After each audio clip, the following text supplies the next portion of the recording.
Oh, I think they're doing a great job. A lot of them are. Good afternoon, Dwayne. How are you? Not too bad, sir. Ladies and gentlemen, Radio Cayman's Talk Today with Sterling Dwayne Ebanks. But I do have some questions. There are more questions than answers. Radio Cayman's Talk Today. If you're ready to talk, we're willing to listen. Well, I really enjoy this program today. Cayman Islands' foremost listeners participation program. May God bless every person.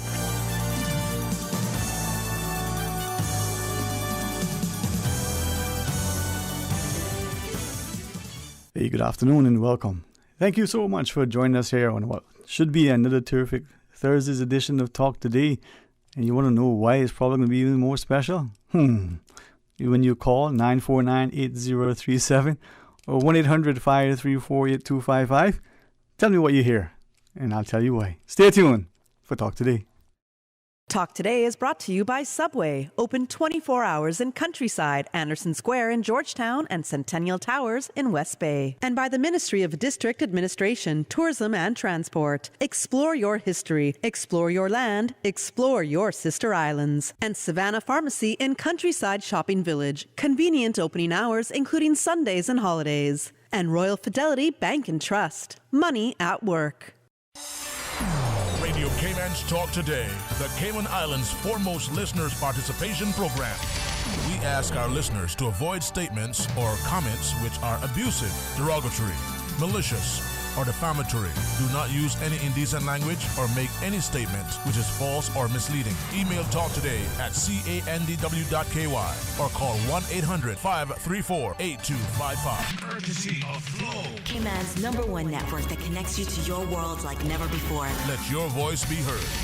Once again, here's your host, Sterling Dwayne Ebanks.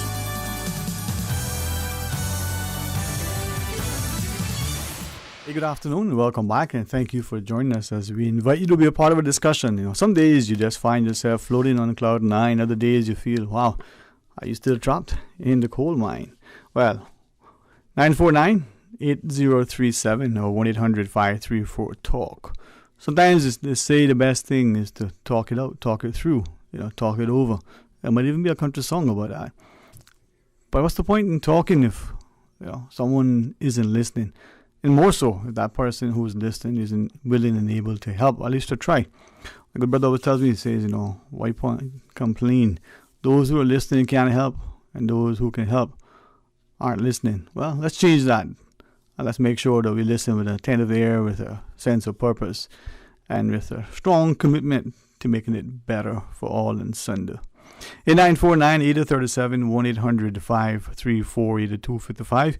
Your mom always tells you that good friends and a good name is better than money in the bank. But many of us, we just want to make more bank all the time. Because it's about, how much money we have, how much power we wield. Well, only if we were to do it with a sense of sincerity and a genuine commitment to improving the lot.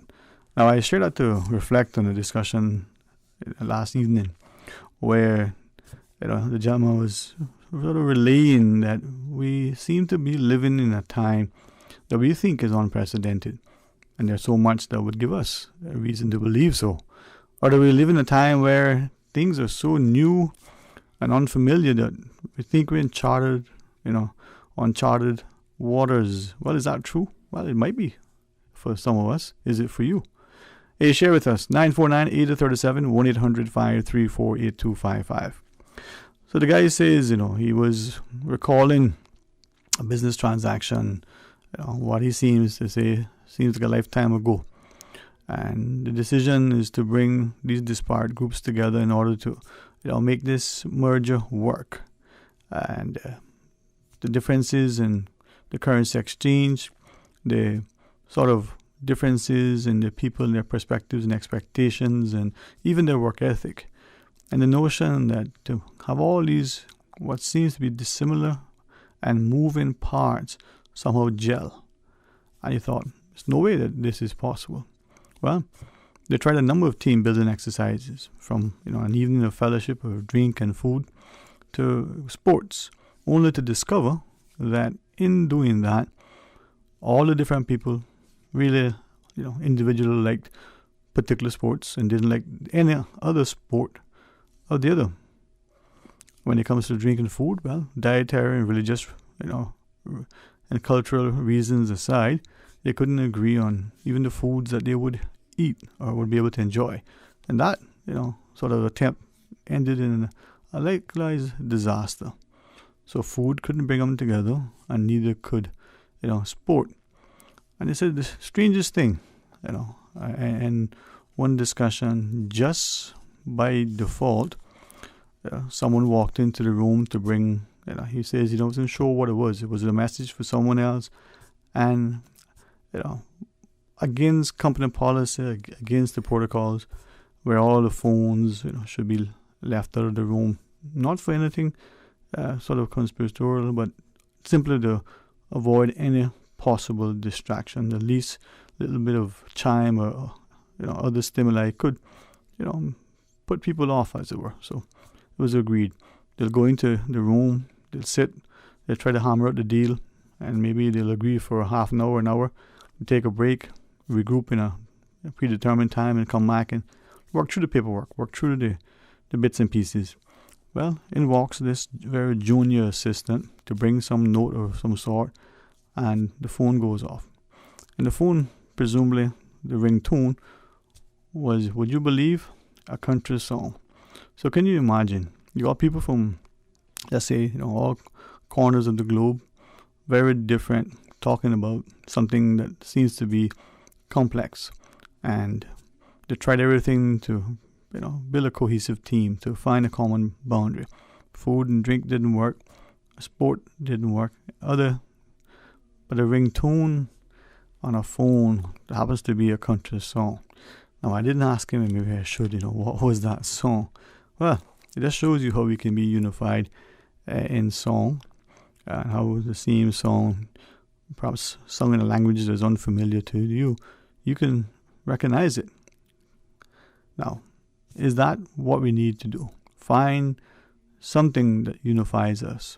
So once, that song, everybody recognized it, and they laughed, and in short order, they started to appreciate it.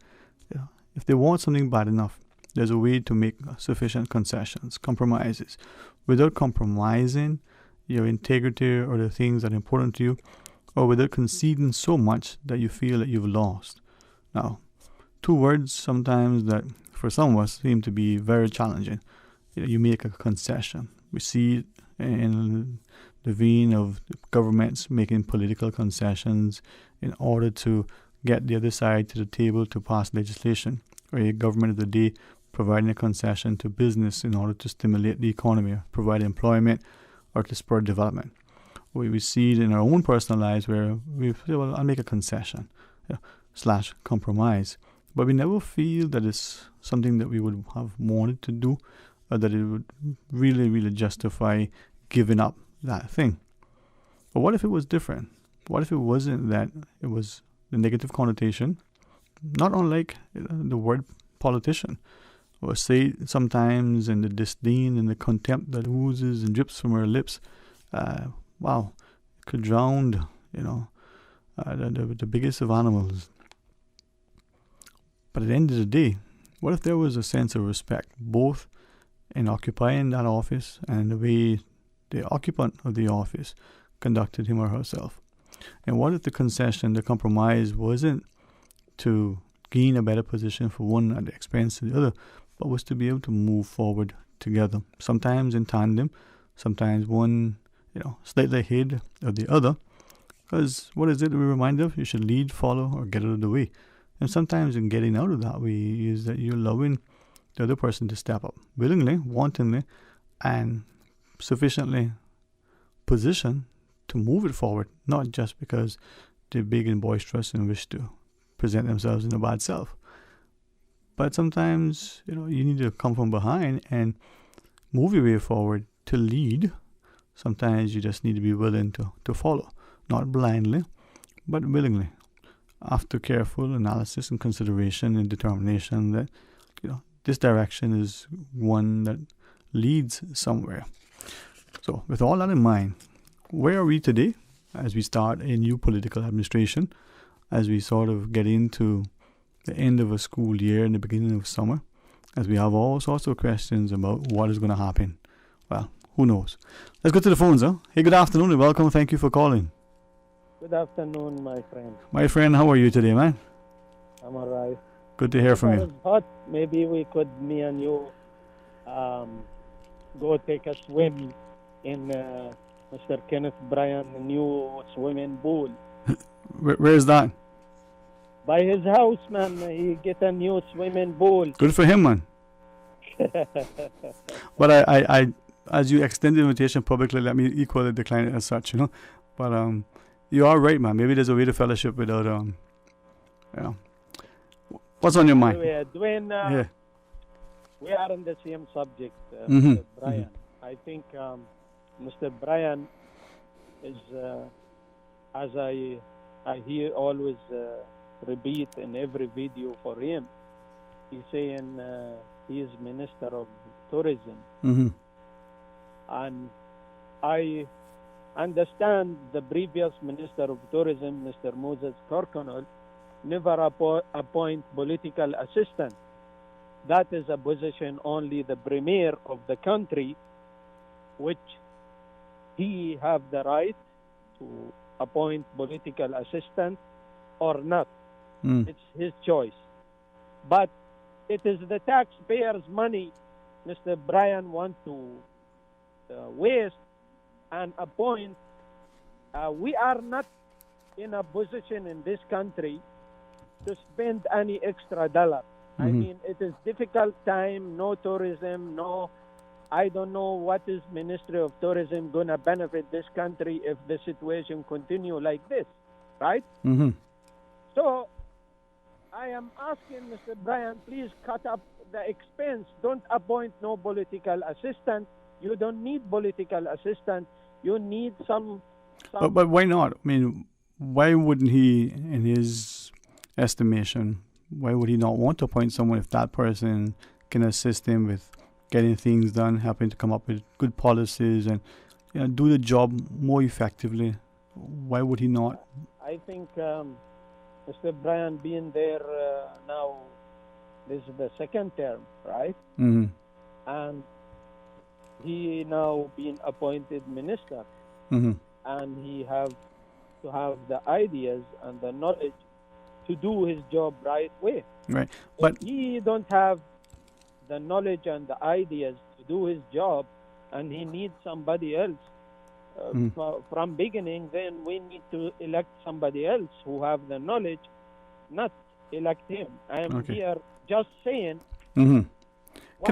The main point here. Right. We need this government to start cut the expense. Okay. We need to cut the expense in this country. Trim the fat, I mean, appointing our friends and our colleagues, and you appoint them in the right position, put them ahead of a board. He can serve the country, somebody who have experience. But I mean, that's political assistance for a minister. Right. No need for So it. let me and you have I hear your point and everything. Let me just ask a couple of things, right? Start with the last point. If we were to do what seemingly we have done all along and appoint our political benefactors or friends, and as you mentioned, to the boards and the like, would that, in your estimation, be any better? Or would it be, as some have said, that we need to get away from that because it creates the perception, whether it is or not in reality, the perception that we're just rewarding people for, by way of political favors, right? As you I mean, Dwayne, Mhm. we need to start get rid of, even these boards. Mhm. I am in favor of not appointing anybody in any board anymore. Okay, We but need you to just cancel this board issue. Mhm. No political assistant anymore. Right. We don't need political assistance. If Okay. the minister don't have the knowledge, don't have the experience, I think there is civil servant, there is chief officer there. Mhm. He should, the chief officer who should give direction to the minister, but not to appoint somebody. Oh, he is my friend. I want to Okay. appoint him. that is an opinion. I believe the previous political advisor for the ex-premier was causing the country $12,000 every month. It's ridiculous. Why we have to pay somebody 8 years, $12,000 a month, and I don't see the country benefit from that man anything. Okay. What's the Again, country benefit? that is an opinion that you're sharing, right? And that aside, could we then ask you to consider something else? You shared about pointing them to boards, and then you sort of gave a contrary view relative to the appointment of boards. But what if this, instead of doing as you shared, what if the ministries, whether we continue to call them that or we give them a better name, what if they were sort of organized that they never changed from one election to the next? So the Ministry of Education and whatever it is, whatever the names are, they remain from one administration to the next. And in that vein, what do you think? What if we had... Now we have, Dwayne, a lot of important issue. We need to cut the expenses. We don't need to appoint friends and you share that, right? And relatives. Yeah. Right. But also, you mentioned the Ministry of Education. We have a serious issues have this minister to deal with. Right, as we do. But the mention of that was only as an example of, we don't change up the names of the ministries and reorganizing all of the other subjects and portfolios and the like after each election if there's a change in government. So in order to have the continuity, we know that the ministry of whatever it is going to be the ministry from one election to the next. And any change would be to improve governance, not to seemingly, as the perception exists, to pander to particular strengths or fancies of whomever it is that are making the decisions. Yeah, I mean, Dwayne, look at the story of the lady from Red Bay Primary. The Jazeera Network speak about it. The Sun newspaper in England speak about it. I mean, it gone international, and still the minister didn't take action. Did you hear about any action Miss Juliana take against this woman? Well, we've heard that they're investigating the issue. Maybe let's see. It isn't, I think, an issue that is going to necessarily just fall by the way or not being taken seriously by all. I appreciate your input. We'll take a short break. When we return, we'll invite other callers to share a perspective. Please stay tuned for Talk Today. Busy, busy, busy. Feel like there's not just enough hours in the day. Savannah Pharmacy, service to make your life easier. Now you can WhatsApp your prescription order to 929-5045. And pickup is just around the corner with everything your family needs and convenient opening hours including Sundays and holidays. WhatsApp your prescription order to 929-5045. Savannah Pharmacy, wholesome values with modern conveniences. During May, CUC and CUC's subcontractors, UMC, will be erecting poles and stringing power lines between 8 a.m. and 2:30 p.m. on Fridays and Mondays, and 6:30 a.m. and 5 p.m. on Saturdays and Sundays on Rex Creighton Boulevard in Prospect. Motorists should exercise extreme caution or use Shamrock Road when possible. For more information, contact 949-5200 or email service@cuc.ky. Talk today. But I do have some questions.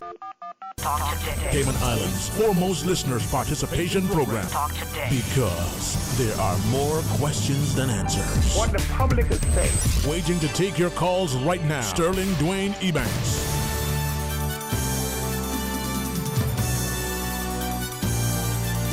Hey, good afternoon and welcome back. And thank you for joining us. It is Open Line and let's go straight to our phones. Hey, welcome. Thanks for calling. Good afternoon, Sterling. Afternoon, my friend. How are you today? Boy, right here, still hanging on and looking out and enjoying life. Well, that's a good start, man. I'm glad to hear that. Yeah.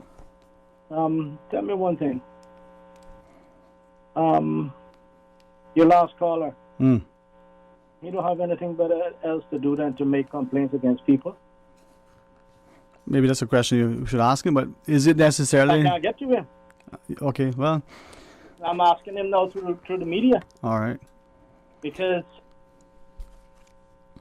last time I heard, I'm over the hill now.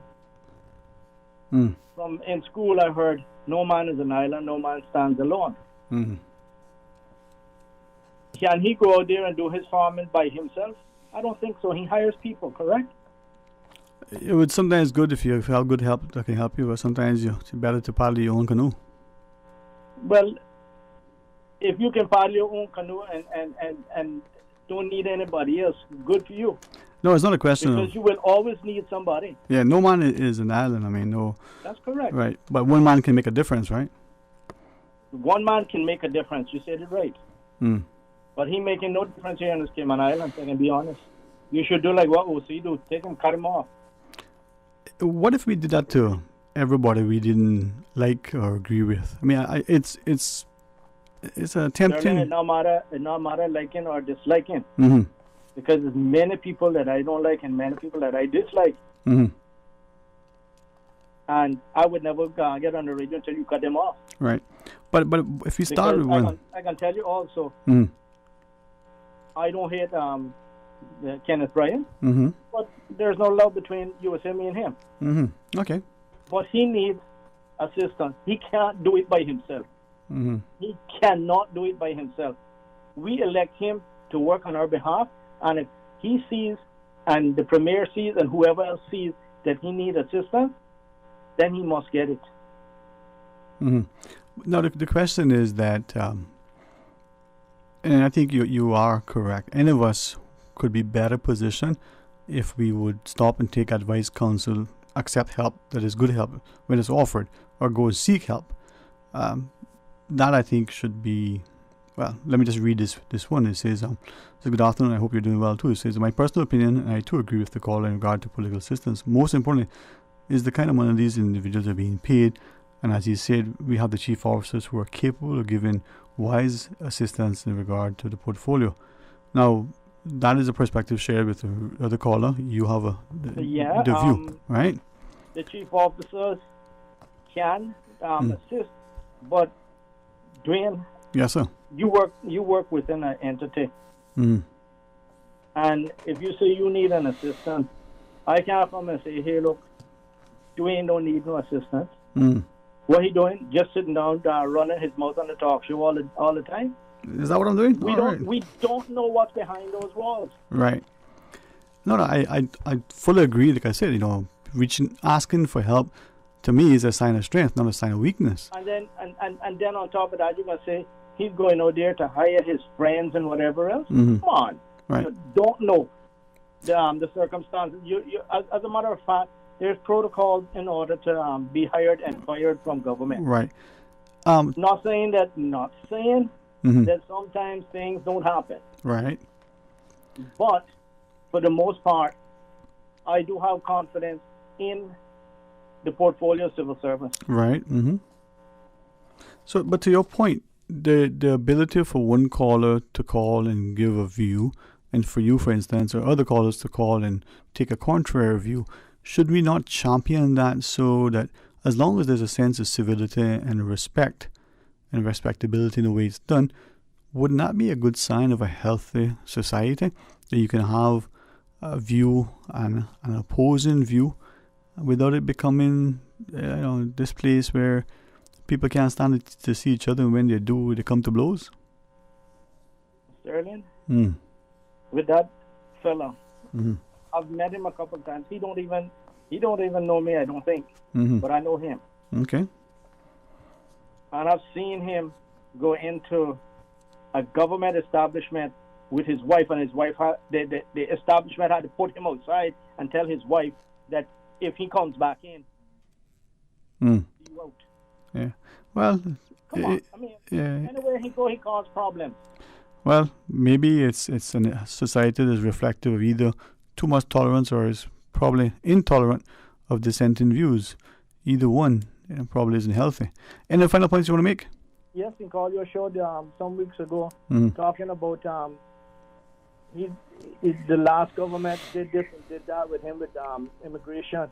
When in truth and the honesty was that his wife actually wrote in against him with his. Okay, but let's small society aside, we seem to know. But the question is, right, when we look at our society and its conduct, why don't we apply the same rule across the board to all? So to the individual who's making a lot of money in some position in government or the private sector, who is a donkey, let's put it nice, we would allow them to continue because they're who they are or who they know or whichever. The other person who isn't causing much of a stir, but some reason rub the wrong person the wrong way, boy, we throw everything at them. They're doing, there was a taxi driver some years ago. Poor lady, she's dead and gone now, Miss Ruby.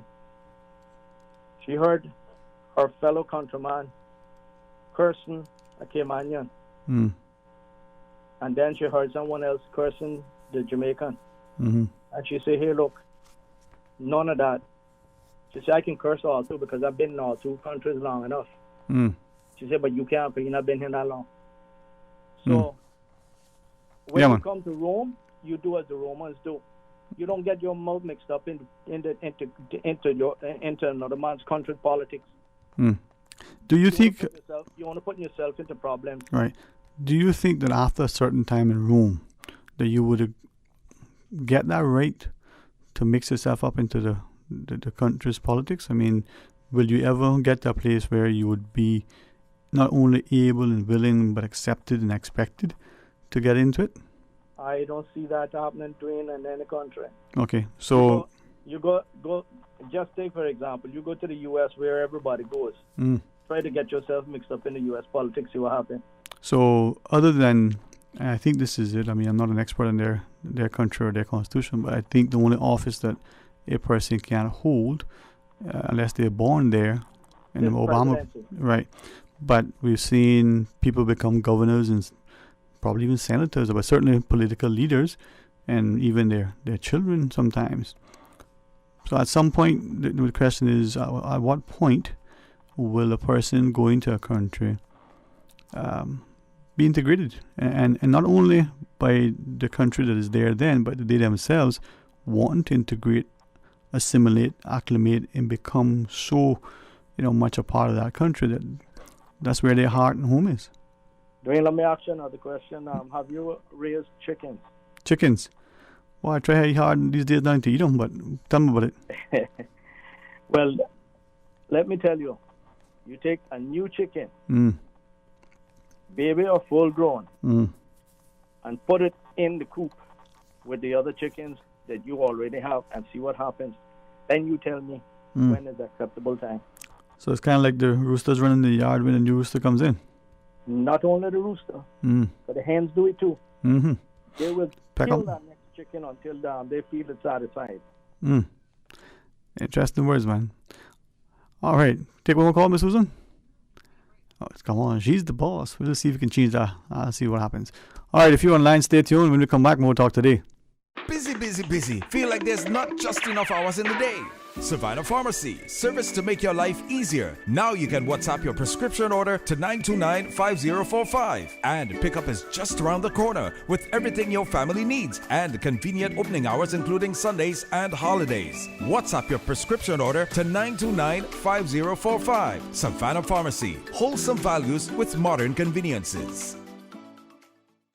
King Sports Center takes pride in being more than just an ordinary gymnasium. For 14 years, their multi-purpose facility has been providing the community with a variety of sporting, recreational, and relaxation activities. King Sports Center has a bowling alley, lounge bar, multi-purpose rooms, powerhouse gym, rock climbing wall, bungee jumping, a 10,000 square foot rink, and so much more. For more information on the variety of services, call their friendly staff today at 946-5464 or email kings@candw.ky or visit www.kingsportscenter.com. King Sports Center, your one-stop shop for fitness, recreation, and relaxation. WorkJobs Cayman has a new look.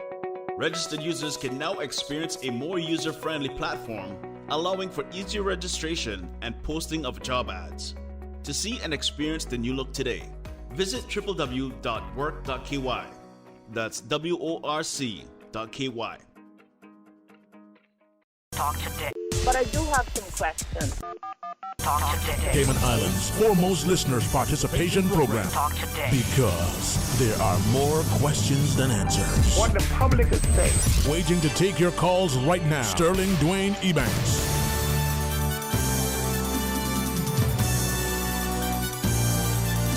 Good afternoon. Welcome back. Thank you for joining us, and we invite you to be part of our discussion. Dial up us on 949-8037 or 1-800-534-8255. Let's go to the phones. Welcome. Thank you for calling. Good afternoon, Dwayne. Gee, good afternoon, man. How are you today? I'm very thankful. All right. Dwayne, I'm just calling in respect to the caller before last, right? Because it seems as if he has singled out Minister Bryan for some reason. I don't know whether he's in Minister Bryan's constituency or not. But everybody needs an assistant. The captain of an airplane needs the first officer. Mr. Bryan is in no way, shape, or form different from any other politician who has become minister and is afforded the privilege of having an assistant. There's nothing wrong with that. That assistant is there for many reasons. Is it fair to Mr. Bryan for him to, you elect the man? So are we saying now that we're electing people and we're electing them just to be MPs and not to gravitate to ministerial position? I think that when you go to the polls and you elect somebody and you mark your X for that individual, you must be finite with your decision that you're electing the next minister or whatever, right? Because remember, the first stage of the process is to become an MP, and then the next stage is the formation of government. So you may find yourself lucky, and the circumstances will present itself for you to have to gain ministerial position. Now, is it fair to that minister to spend 4 years in dedication in his office on a basically 9 to 5, and some ministers would even stay later, okay? And then he got constituency matters to take care of. Is it fair to him and his constituents that he don't have an assistant to assist in carrying out his mandate? That's not fair to him. While the other MLAs or wannabe MLAs would be out there taking care of the matters that he should be taking care of in his constituency. We are asking Mr. Bryan and all of our other ministers to basically work then from 9 until 10, 12 o'clock at night. Is that fair to them? No, that's not fair to them. No human being is expected to do that sort. So I don't know why the rant about Mr. Bryan being singled out about having an assistant. I would have thought that by virtue of his position, he would be afforded an assistant. Nothing wrong with an assistant for the young minister or an advisor. And I take my hat off to him if he is called for an advisor.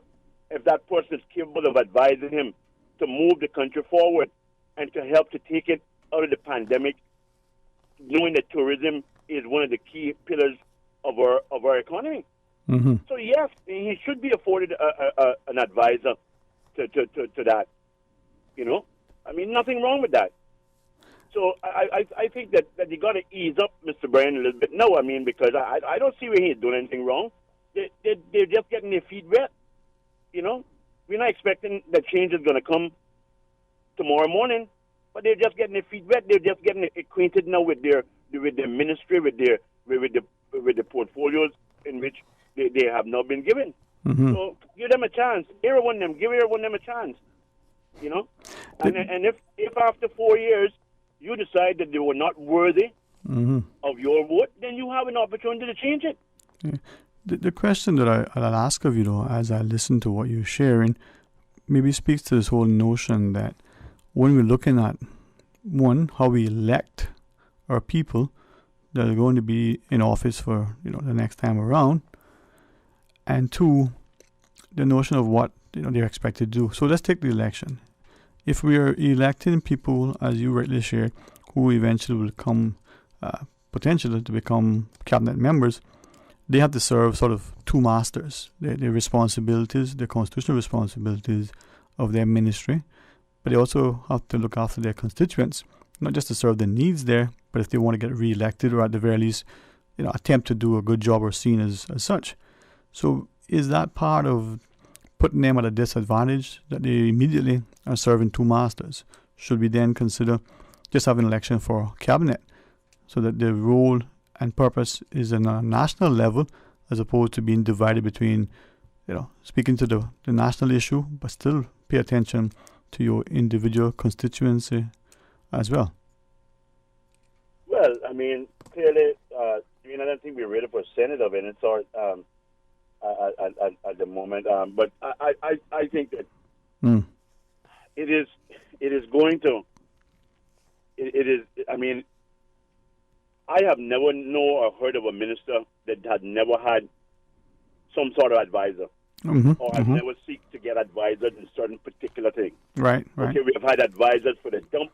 We have had advisors for water. We have had for wastewater. Everything we have had advisors for. Right. All I'm saying is that Mr. Bryan finds himself in a position where the people of Georgetown Central elected him.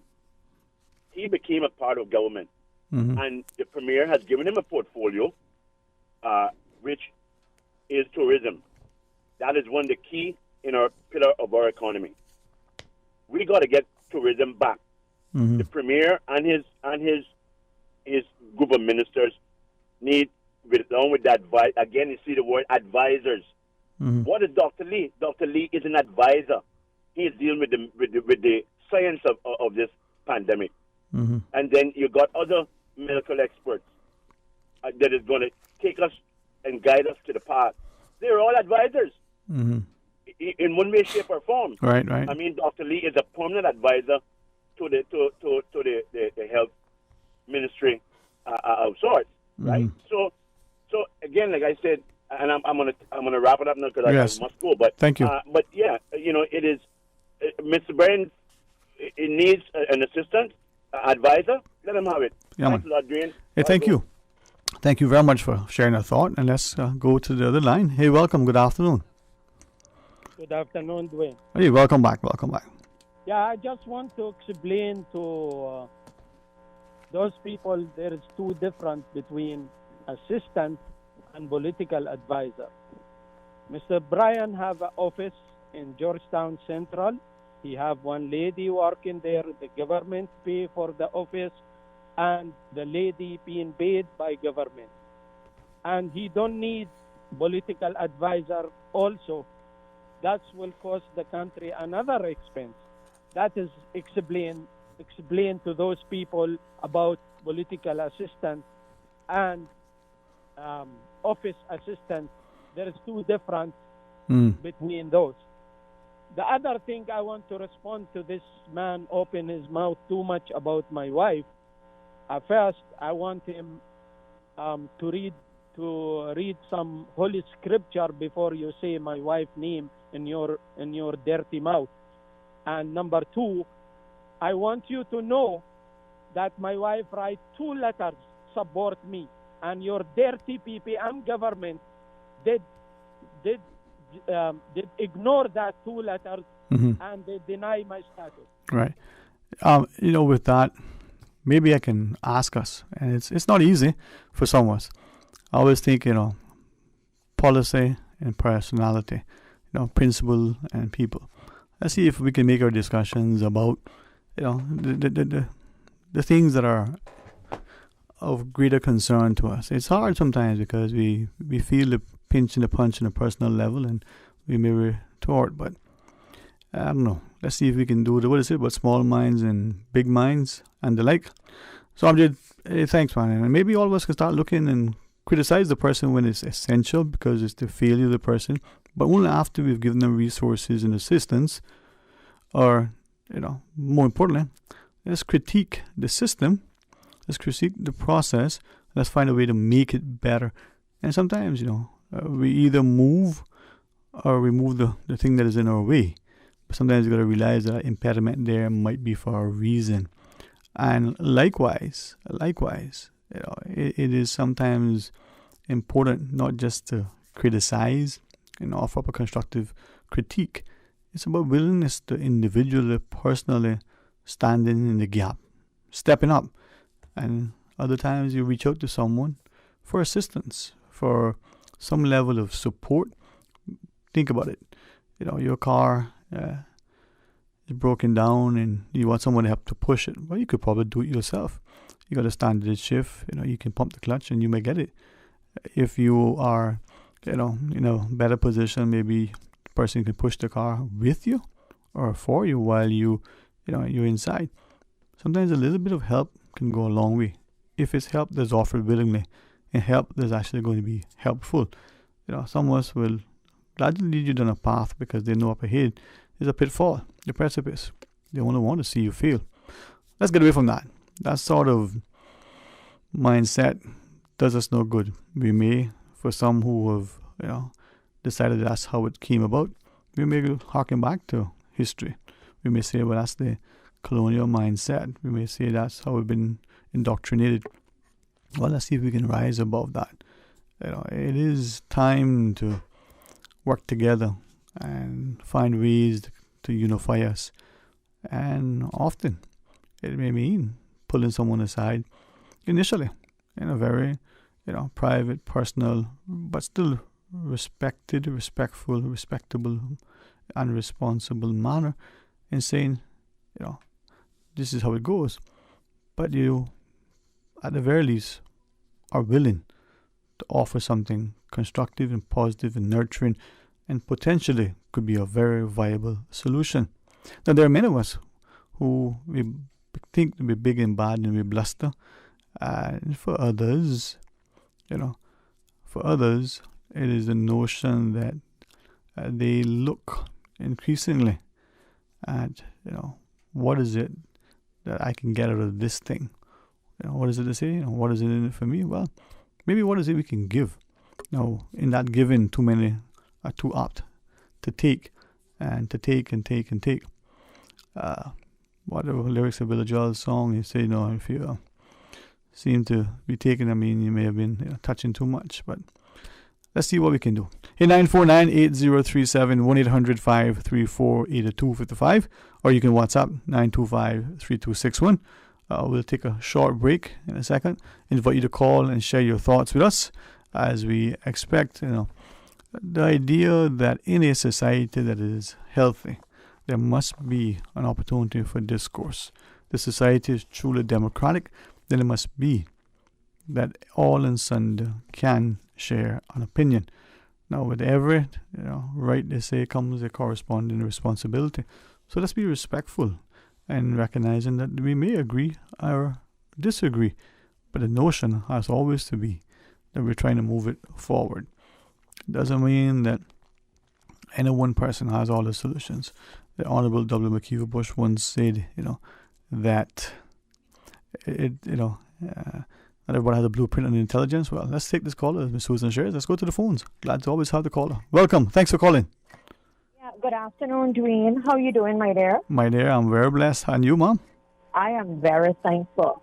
Amen. This is your cousin Paula from West Bay, but lives in Bordentown West.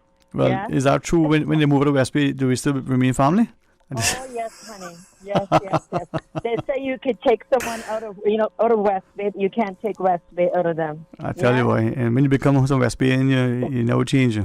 Oh, no. And I always will be a West Bayer. Yeah? Yeah. Mm-hmm. All right. In reference to, people asking for assistance, you have to remember this is a whole new government. Mm. I believe we need to be patient.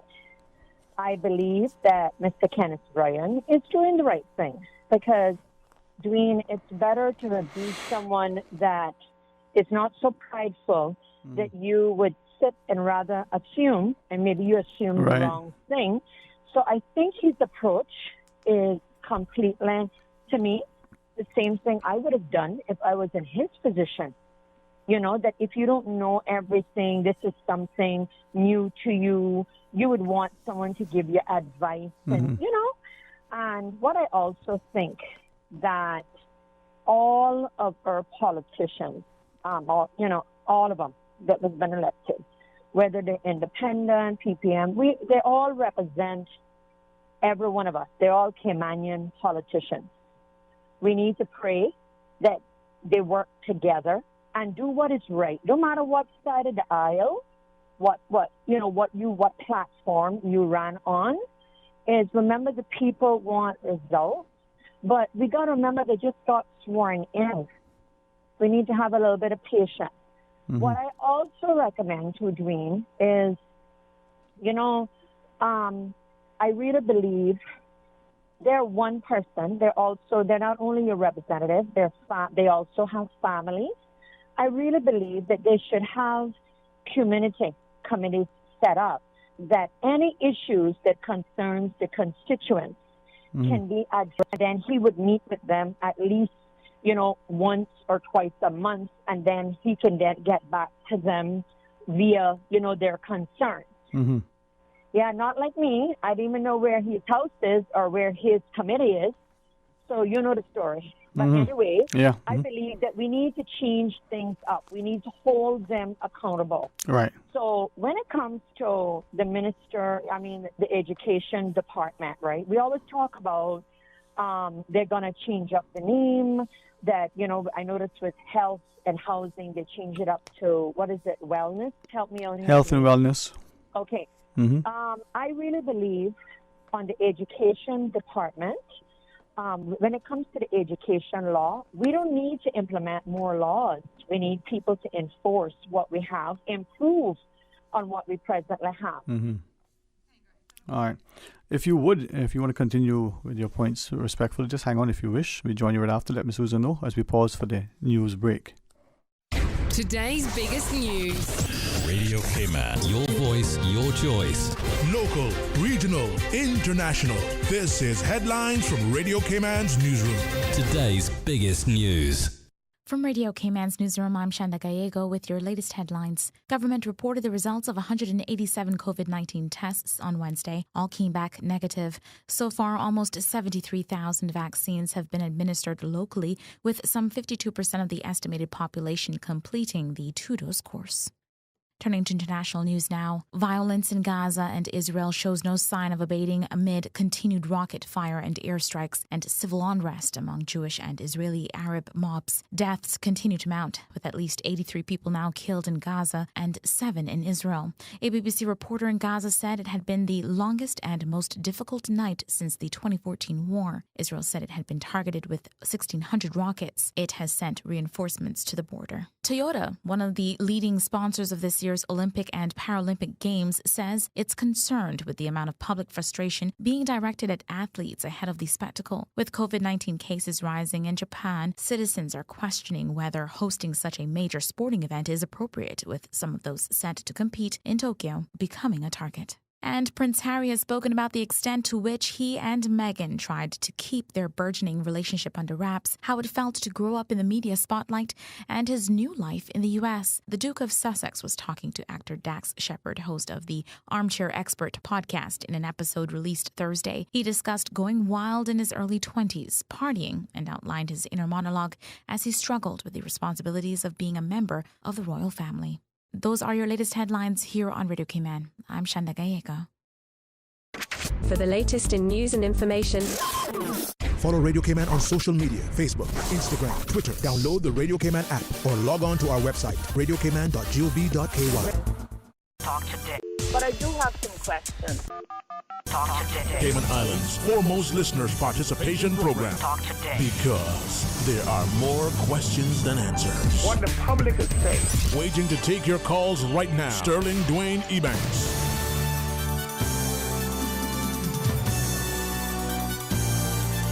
Hey, good afternoon. Welcome back, and thanks for sharing with us. It is open line here on Talk Today, and we're going to continue with the caller. Thank you so much for Ms. Paula for sharing with us as we welcome you back. Thanks, man. Yeah. Thank you, Dwayne. All right, I can make this kind of quick. I can wrap it up, for another news break. Yeah. Thanks, huh? Appreciate it. All right. Dwayne, I also believe, like the education bill, I think we need to make it more inclusive of additional services that are needed by the community, such as, with me being a divorced mother of 4 kids, 18 hours a day, I work in tourism. I had to balance. It was very hard for me, trying to do Boy Scouts, Girls Brigade, PTA, and with the absence of one of the parents not being there to share my responsibility, it became quite hard, not being able to make the kind of money I would have loved to make because you have to do 2 jobs, 2 roles. So I really believe that when it comes to the education bill, if they could include, and this is difficulties that I've run into, would be offering tutoring. Now, government spent plenty of money on good high schools. They're all good. Matter of fact, majority of the people we know, even elected representatives, went to public schools.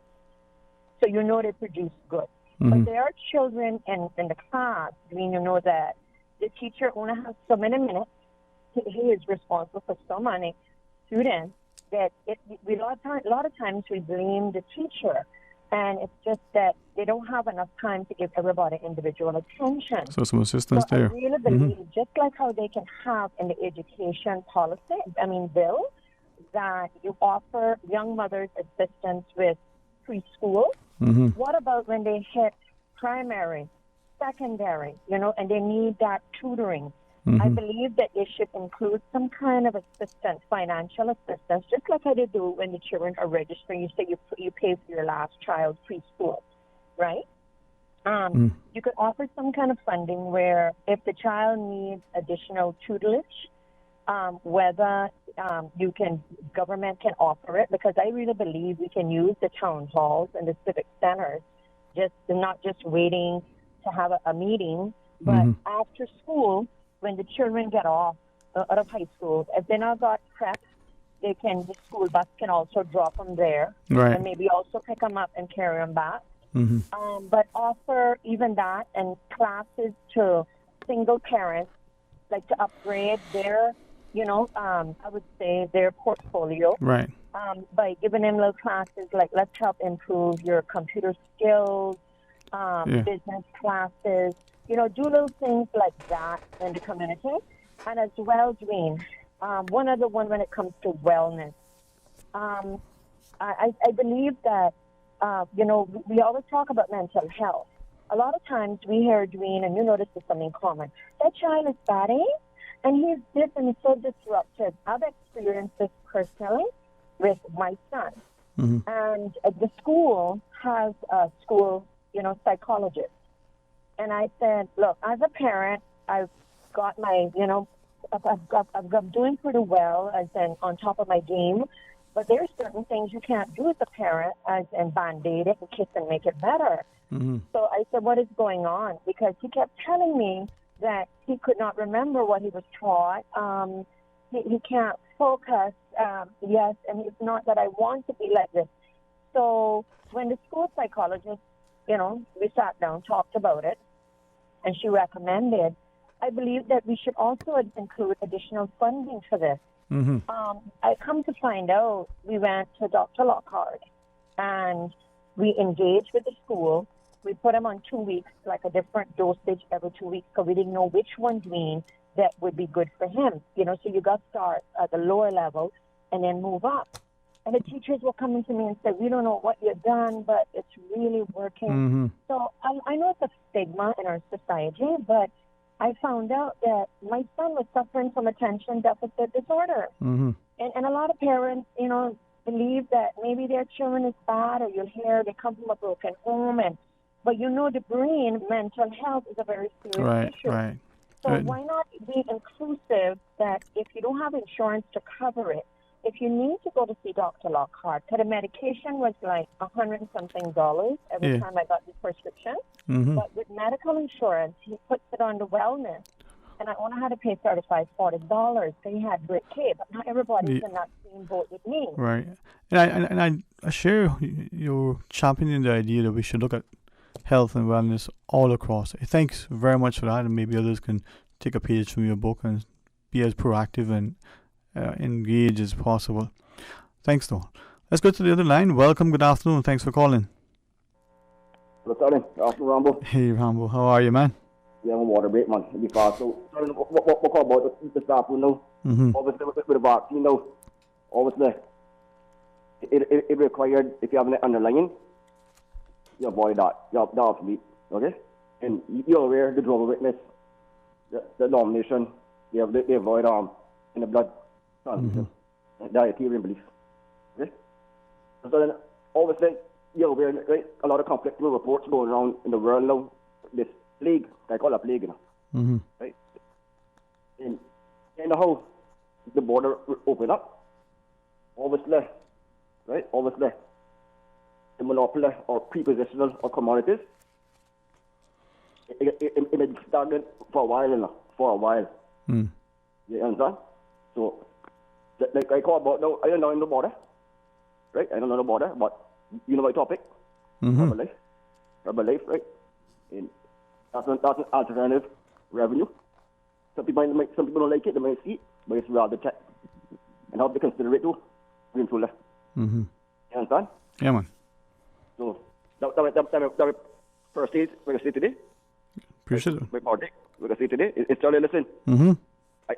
I'm here to sexual, but let me tell you something. The last resort, we needed a brothel, if it comes to that. A well-organized brothel, if it comes to that, push come to shove. To wake up, smell the coffee. Open all people's eyelids. You see where I'm coming from. Yeah, man.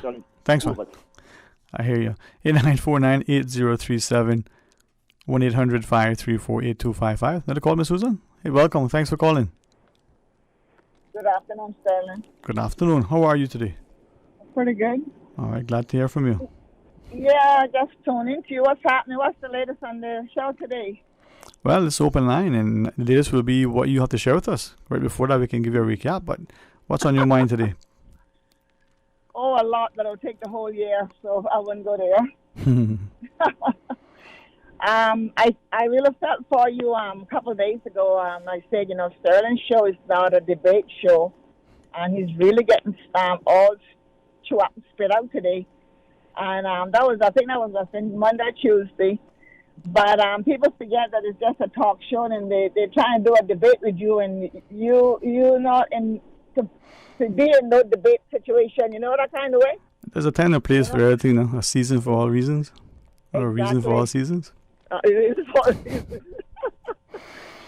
But I just messing with you today. I have a lot to say, but I just want to hit on one thing. I believe, or probably two. We come to the radio and we say that Caymanians need jobs, right? Which is absolutely nothing wrong with that. The Caymanians need jobs.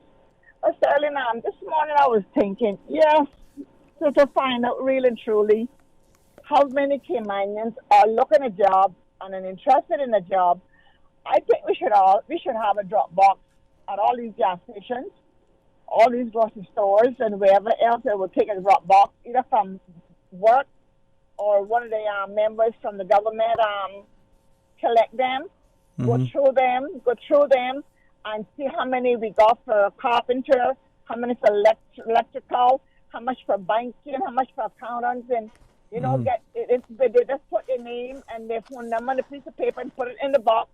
And when the box is full, then they go in and they go and sort this person or whoever go and sort the boxes out and see really, really and truly how many Caymanians are looking at a job, and if there's anything in available for them to a degree, and what is and see if they can get their foot into the door to get an interview. Because then we come into the radio talking about Caymanians need jobs, but how many Caymanians we got called the radio station a week saying we had 10 Caymanians called today, 10 different Caymanians. No disrespect to the paper. Non-paper Caymanians say they went out looking at jobs in the last 2 weeks, and 10 of them didn't find any job.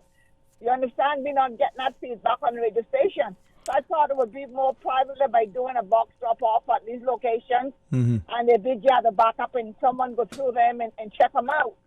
Yeah, and as I listened to you, I recall a couple of chamber presidencies ago.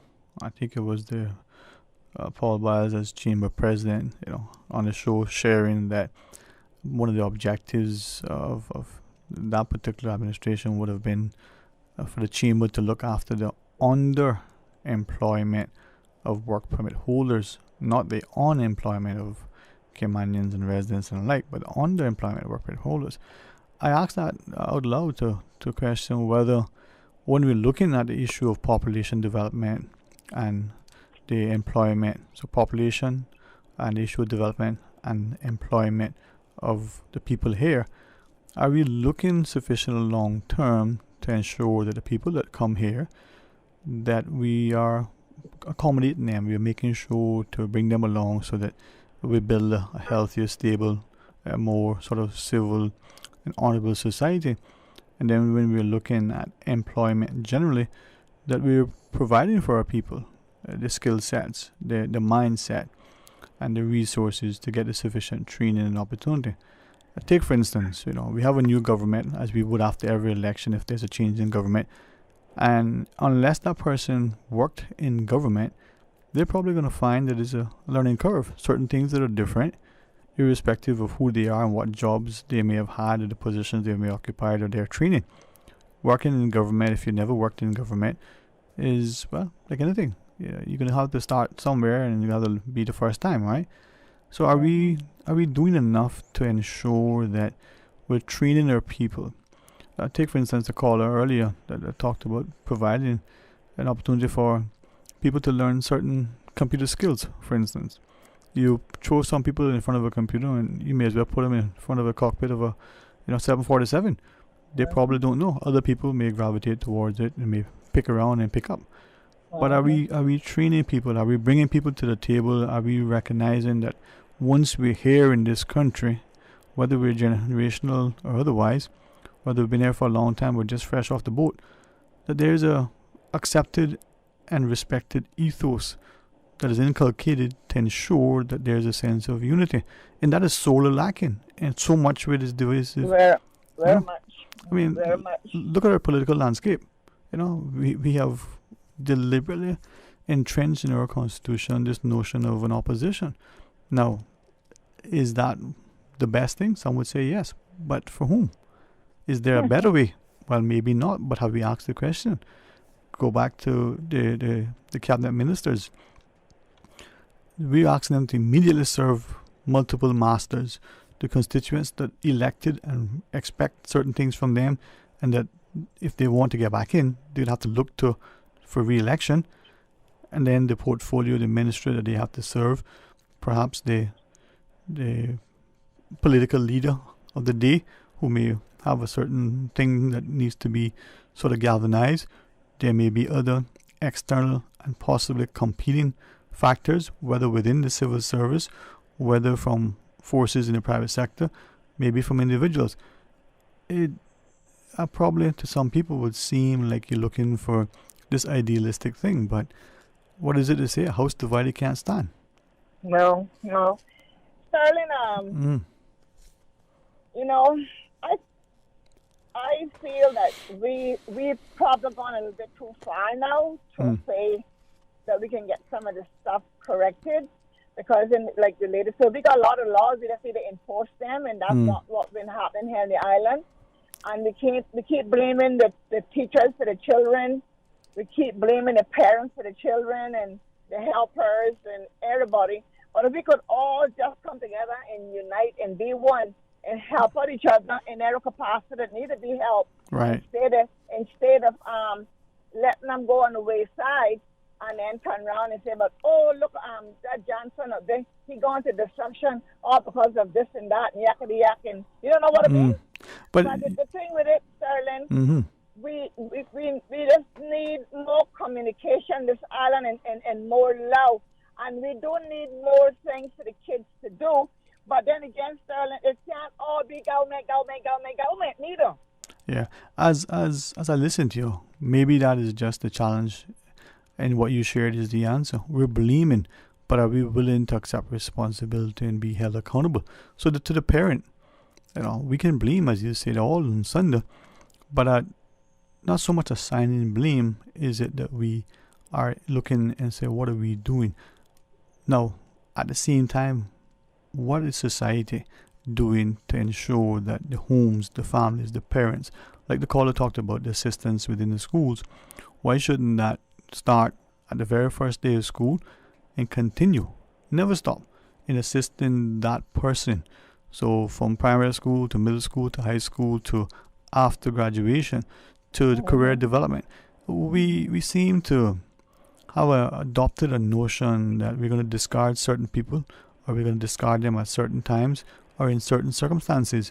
What if it was you? What if that person being discarded is you? No, not you personally. Right?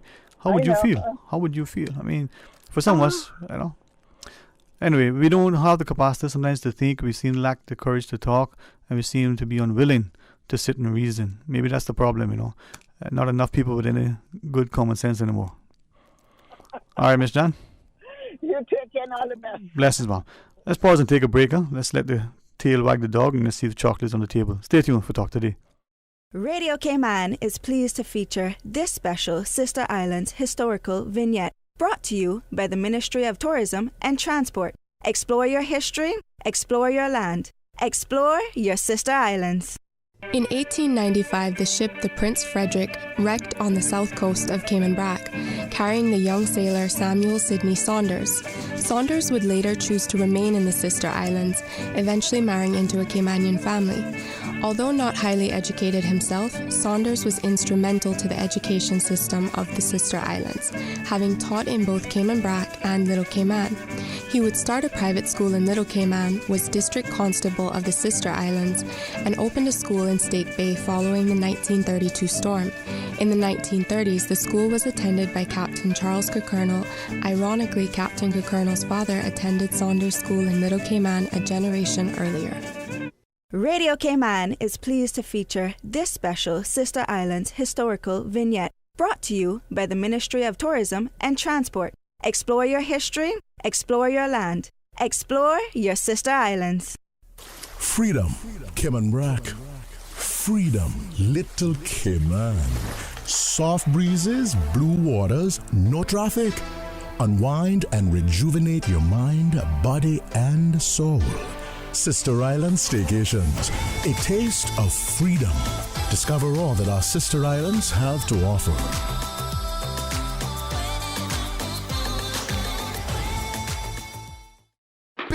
Busy. Feel like there's not just enough hours in the day.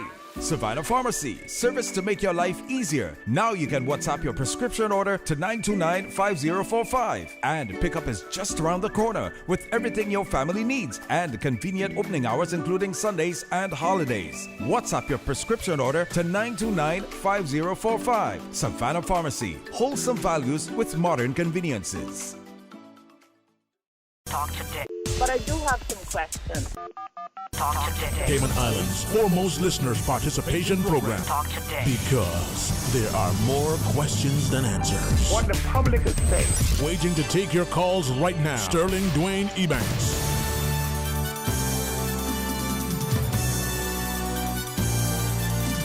Hey, good afternoon. Welcome back, and thanks for joining us. It is here, Open Line, on this edition of Talk Today on really another terrific Tuesday. I know many of you probably feeling like some of us do, a bit stressed. Get into the middle of the month, probably midway through this second quarter, and worrying about what's going to lie ahead. Not so much that you are a worrywart, as they say, but just that you're thinking of giving, a loving, and sometimes a fighter. 949-8037, 1-800-534-8255, or you can WhatsApp 925-3261. Going to read a comment or two from our WhatsApp messages that was sent through, and we also want to share some thoughts relative to the potential, opening up of the country, if so, when, and to what extent. Now, a number of messages, if it's okay, I'll probably just paraphrase, weighed in on the whole sort of expenditure of government. All of them saying that we're talking about how much money we're spending on certain things. Is there a way, and I am paraphrasing, is there a way for us to ensure that there's value for money, that the money that is being spent, whether it's on hiring assistants, getting consultants, or paying for services, that is money well spent? And when there is already an existing program or policy, can that continue? Can it be something that we can add to? If it needs to be adjusted or abandoned, then we do so, but with the view that we are prepared to make it better, not just for today, but for going down the road, making it. And then I think the last point from one of our messages says that anybody that is Caymanian, whether by birth or by paper, should have the right to speak, and the right to speak freely. And what did the other person say? sometimes these people will say things that we don't want to say, and we lack the courage, or we're afraid of the fallout. So I think we've covered the handful of WhatsApp messages that came through. I'm going to double check to make sure we haven't missed one. But if you can, or you just choose not to call, that's fine. Send us a message. We'll do our best to relay what you were thinking and sharing with our listeners. Certainly, the invitation is to call us on 949-8037, 1-800-534-8255, and you can share your thoughts. Those numbers don't work. 949-629-90 is there yet another opportunity to call the program. Now, as we look at where we are, some have shared that, well, we'll come back to that. That's about the borders opening, but let's go to the phones first. Hey, welcome, good afternoon, thanks for calling. Dear number one, you Kingston, you made the invitation. I did, sir, and thank you for accepting it. How are you today? Well, I'm trying to live while I'm dying, put it that way. All right. Well, I hope... I'm listening to you. Boy, my morning was good. I wonder why. I wonder if you would share with everybody else why. That is one secret I'm going to keep, because you don't need to know all the secrets. But what if I already do? Well, if you go talking, then I'm going to carry court. Aye. Well, I tell you what, your secret is safe with me, but it's probably the worst kept secret. So, but for what it's worth, I see the smile as well. Put on the public news, back on, man. There you go. That's the girl of music, the girl of the show. Yeah. You can't hurt her. Yeah, sure. Yep. Oh, I think you was it, but I said she was the girl of the day. You can't hurt her when it comes to it, came on. Hey.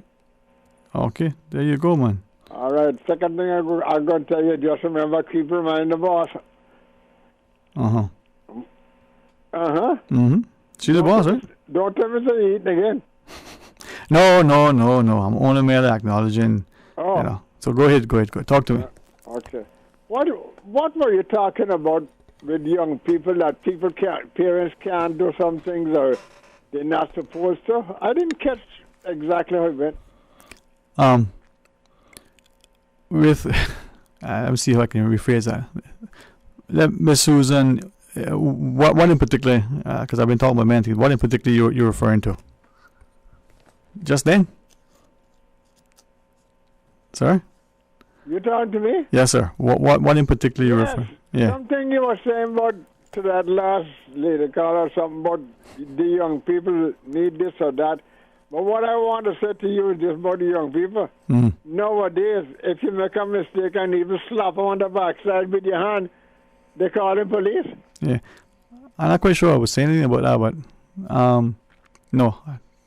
The idea, though, that we probably don't sufficiently show enough respect and appreciation for our young people, and we don't reach out to them for their opinions. We don't try to involve them. Yet we say that they are the future, but we don't ask them to be, here in the present. And we don't, at least in my view, give them sufficient credit for who they are and what they do. We don't offer up enough guidance and support.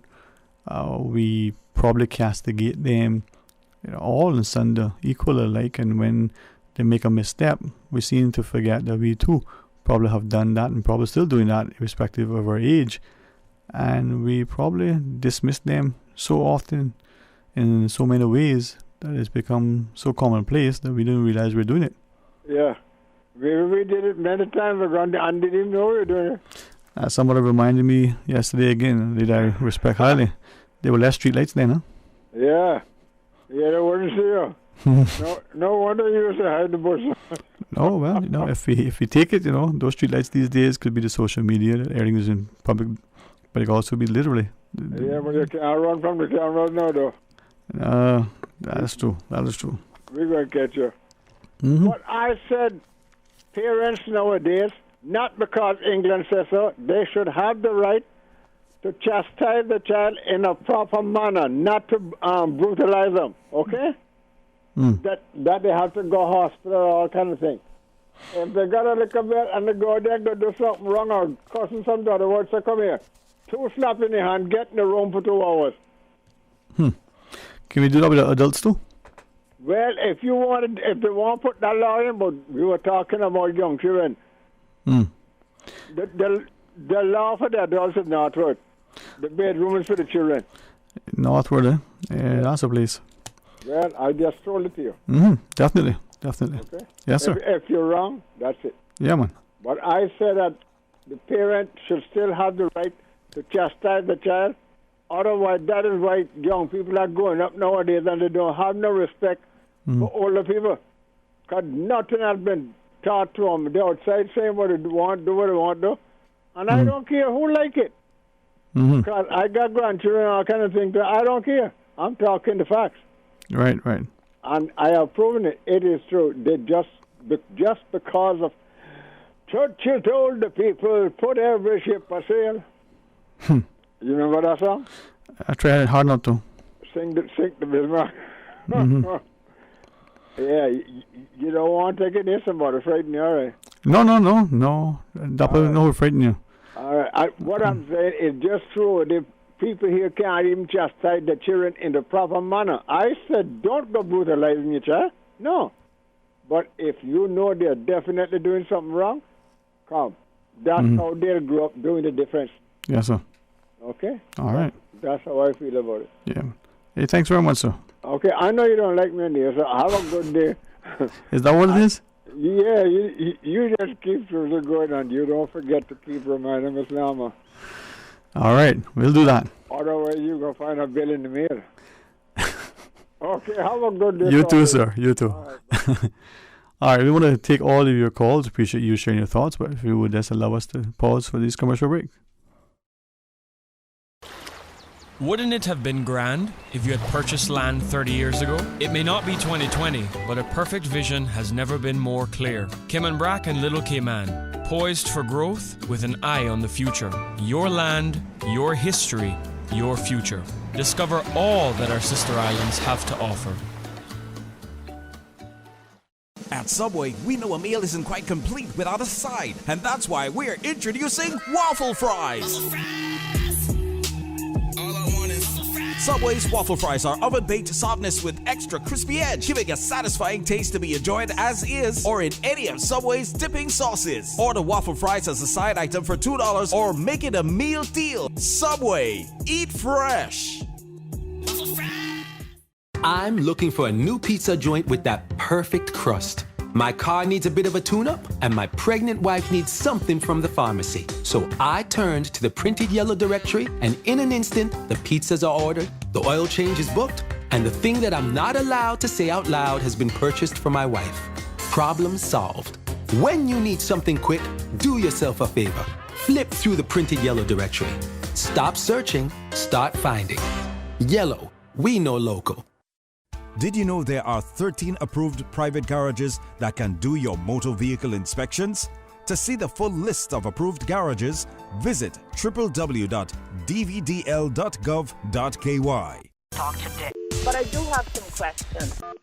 Talk today. Cayman Islands' foremost listeners participation program. Talk today. Because there are more questions than answers. What the public is saying. Waiting to take your calls right now. Sterling Dwayne Ebanks.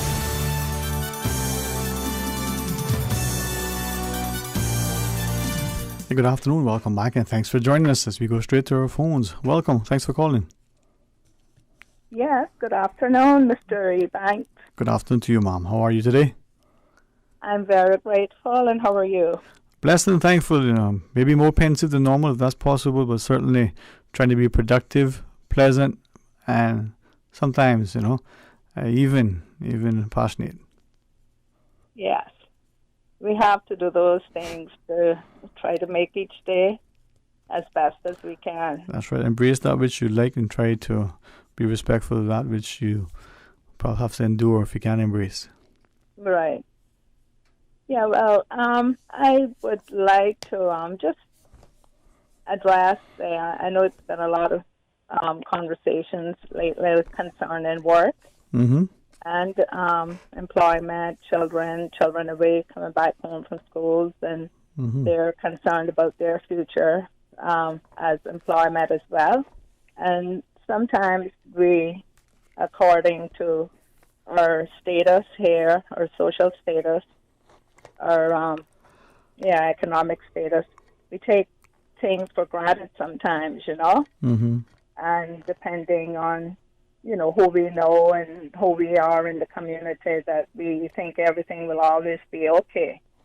However, as we can see that with the COVID, the earthquake, the storms, the hurricanes, you know, we can't foretell the future, what it would be. So mine might be the way I think it would be, yours maybe, or it could be the opposite, you know. So we still have to bear these things in mind. No, I was just, you know, thinking about the employment in Cayman, and you know, as a former government employee and as an immigration officer as well, you know, there were once, you know, we had a moratorium on some specific nationalities that we, you know, had to cut down on the rate that the island, the country was going, that there were such an abundance of work permits coming in. So I know Mr. Benson Ebanks was during his tenure as well, and it really did help. The persons, you know, were only giving a 2-year permit, and they had to leave the country and go for a period of a year or maybe longer, depending on the permit that they held. And I think it did help the employment boom for Caymanians during that time, you know, especially when Mr. Jimmy Powell and Mr. Christian and different constructions, you know, people that were doing these man there on the 7 Mile Beach. I can't remember his name right now. Yeah. But he was, you know, very good with, you know, hiring Caymanians and buildings and everything else. However, you know, going from that to think about that's the private sector. But I think many people, in my opinion, are overlooking the increase that are coming in on government contracts are working in the Cayman Islands government. Yeah.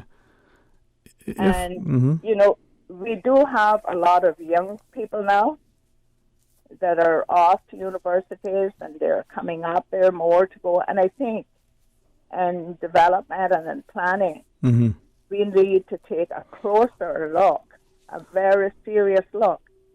So, yeah, as you're sharing it, I'm hearing that maybe two things immediately come to mind. One is that we as a country need, as you're saying, take a closer, harder look at where we are, where we want to be in 50, 100 years in terms of our population and the face of our population, the view of our society as it's perceived outside, but how it's also is socialized and how we work together. But also then that impact on the physical landscape. Right. That need then for us, that long-term plan or that very objective, impartial approach. The other thing though that you're saying is that potentially when we look at the people who are coming to our country, it would seem that we have more jobs in the country than we have people to fill those jobs, not only in the skill sets that are needed for the jobs, but just a sheer number of jobs. So we're bringing more people in to help to take up those jobs. Is it then that you're sharing equally that we should be looking at whether they're coming to work for a government or some government entity, or they're working in the private sector, that we should see them as the same sort of pool of people who, not because they're working for one company or a government entity, that they would have more or less rights because of their employment. They're still new to the country, subject to some sort of immigration mechanism, as it were. Yes, you are correct. And I'm not going to take a whole lot of your time, but okay. I tried to call when I saw that there were not too many. And thank you for that too. Yeah, and first of all, there should never be a vacancy in the government whether they make it up, generate it, or whether it's a genuine vacancy, that Caymanians that are eligible to apply for those jobs, that they should not be able to apply for those jobs, given and interviewed, and if they meet the criteria, then it's no reason, I think, that they should not be given a chance in their own country. And however, it shouldn't be that certain individuals and government are bringing in their own people, and those jobs are not even advertised. Okay. Outside. Because when it was government, government used to always advertise their jobs in the newspapers. And you had to apply for them as well. They showed what was advertised. And if it was internally, well, it was internally. But I know when I applied for my job, it was advertised in the Compass at both times. So it is something that sometimes I think that when there are certain people that are working and certain jobs that they hold, you've never seen them advertised in the newspapers. And when we went to work as Caymanians, most of us, I think, we were given a probationary period. And then after that was filled and it was satisfactory to you and both the employer, then you were permanently hired. So I would imagine, I would think that should be going on. And if you can come here in less than 2 years in government and get a job, and you can gain a senior position within that time, and some persons have worked there, been qualified, been fully trained, and they have been working there for years and have not been given the opportunity of being placed in those positions.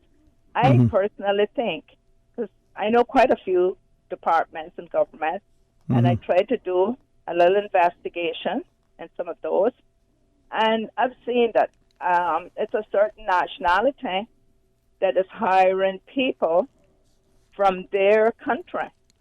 And these are in very key positions in our government. And I think we need, as individuals on the outside, we really need to take a more assertive approach, because the outside people that are coming here are very assertive, and they get to the top. They reach the top, most of them, and they get their own in.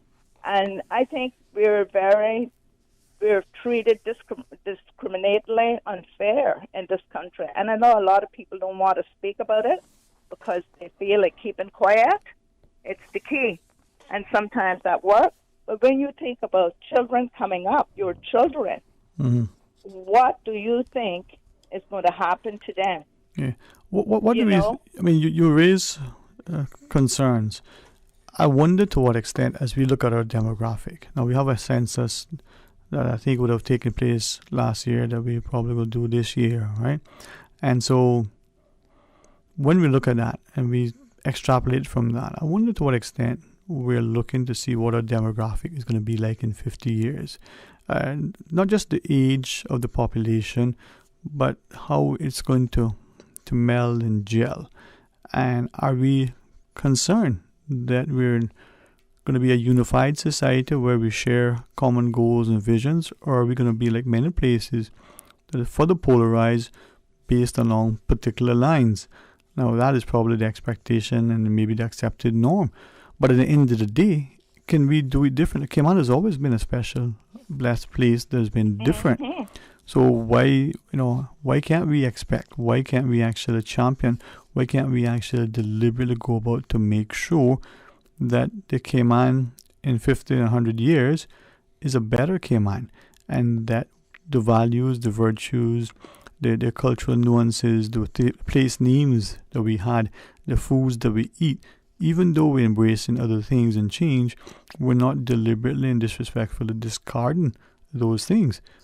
And I wonder, when people hear that, if they see it as idealistic and unattainable, or they see it as something that is actually important to retain.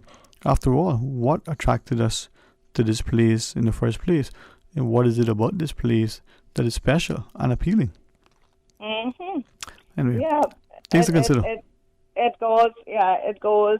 And you've hit the nail right on the head. I mean, however, we have to bear in mind that people are looking for changes, and I think that came out of this election. Yeah, well, that there are a lot of young people up there today and I know the new premier have stated as one of his lines he used, never ever take people for granted.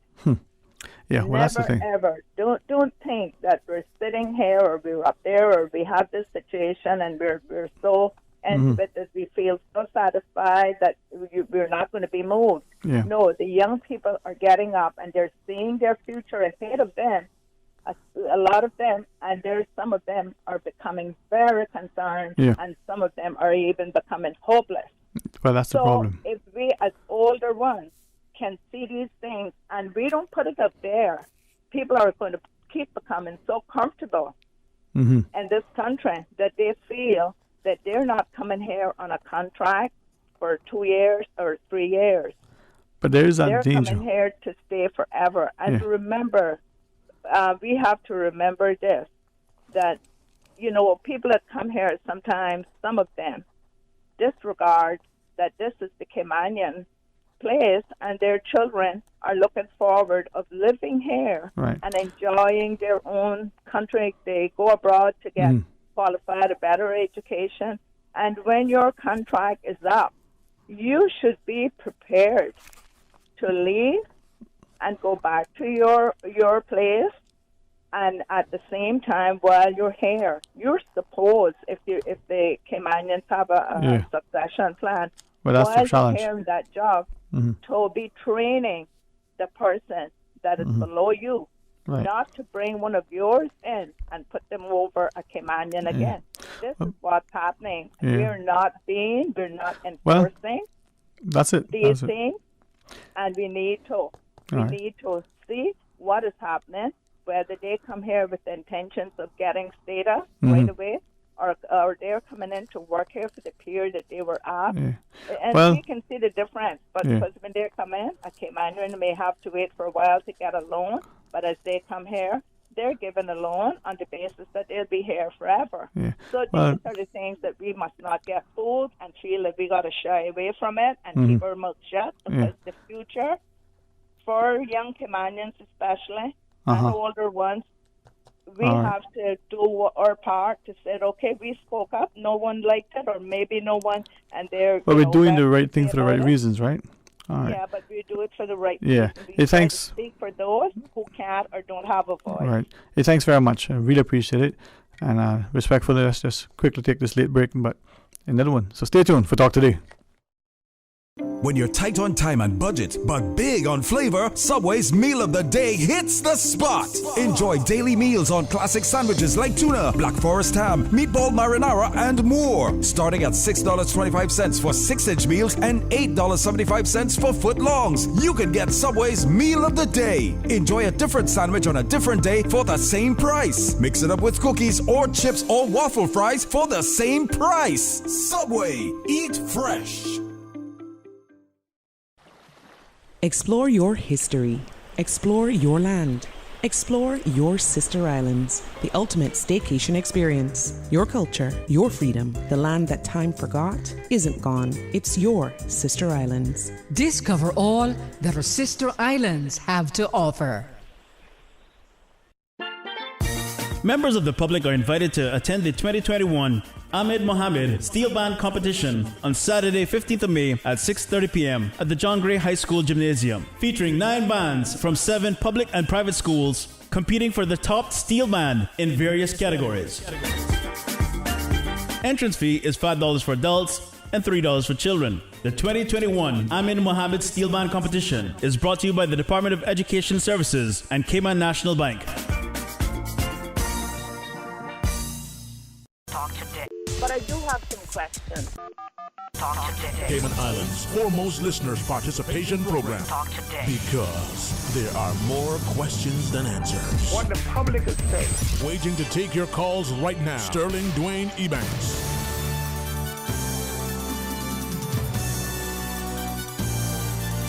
Hey, good afternoon. Welcome back, and thank you for sharing your thoughts with us. 949-8037, 949-6990.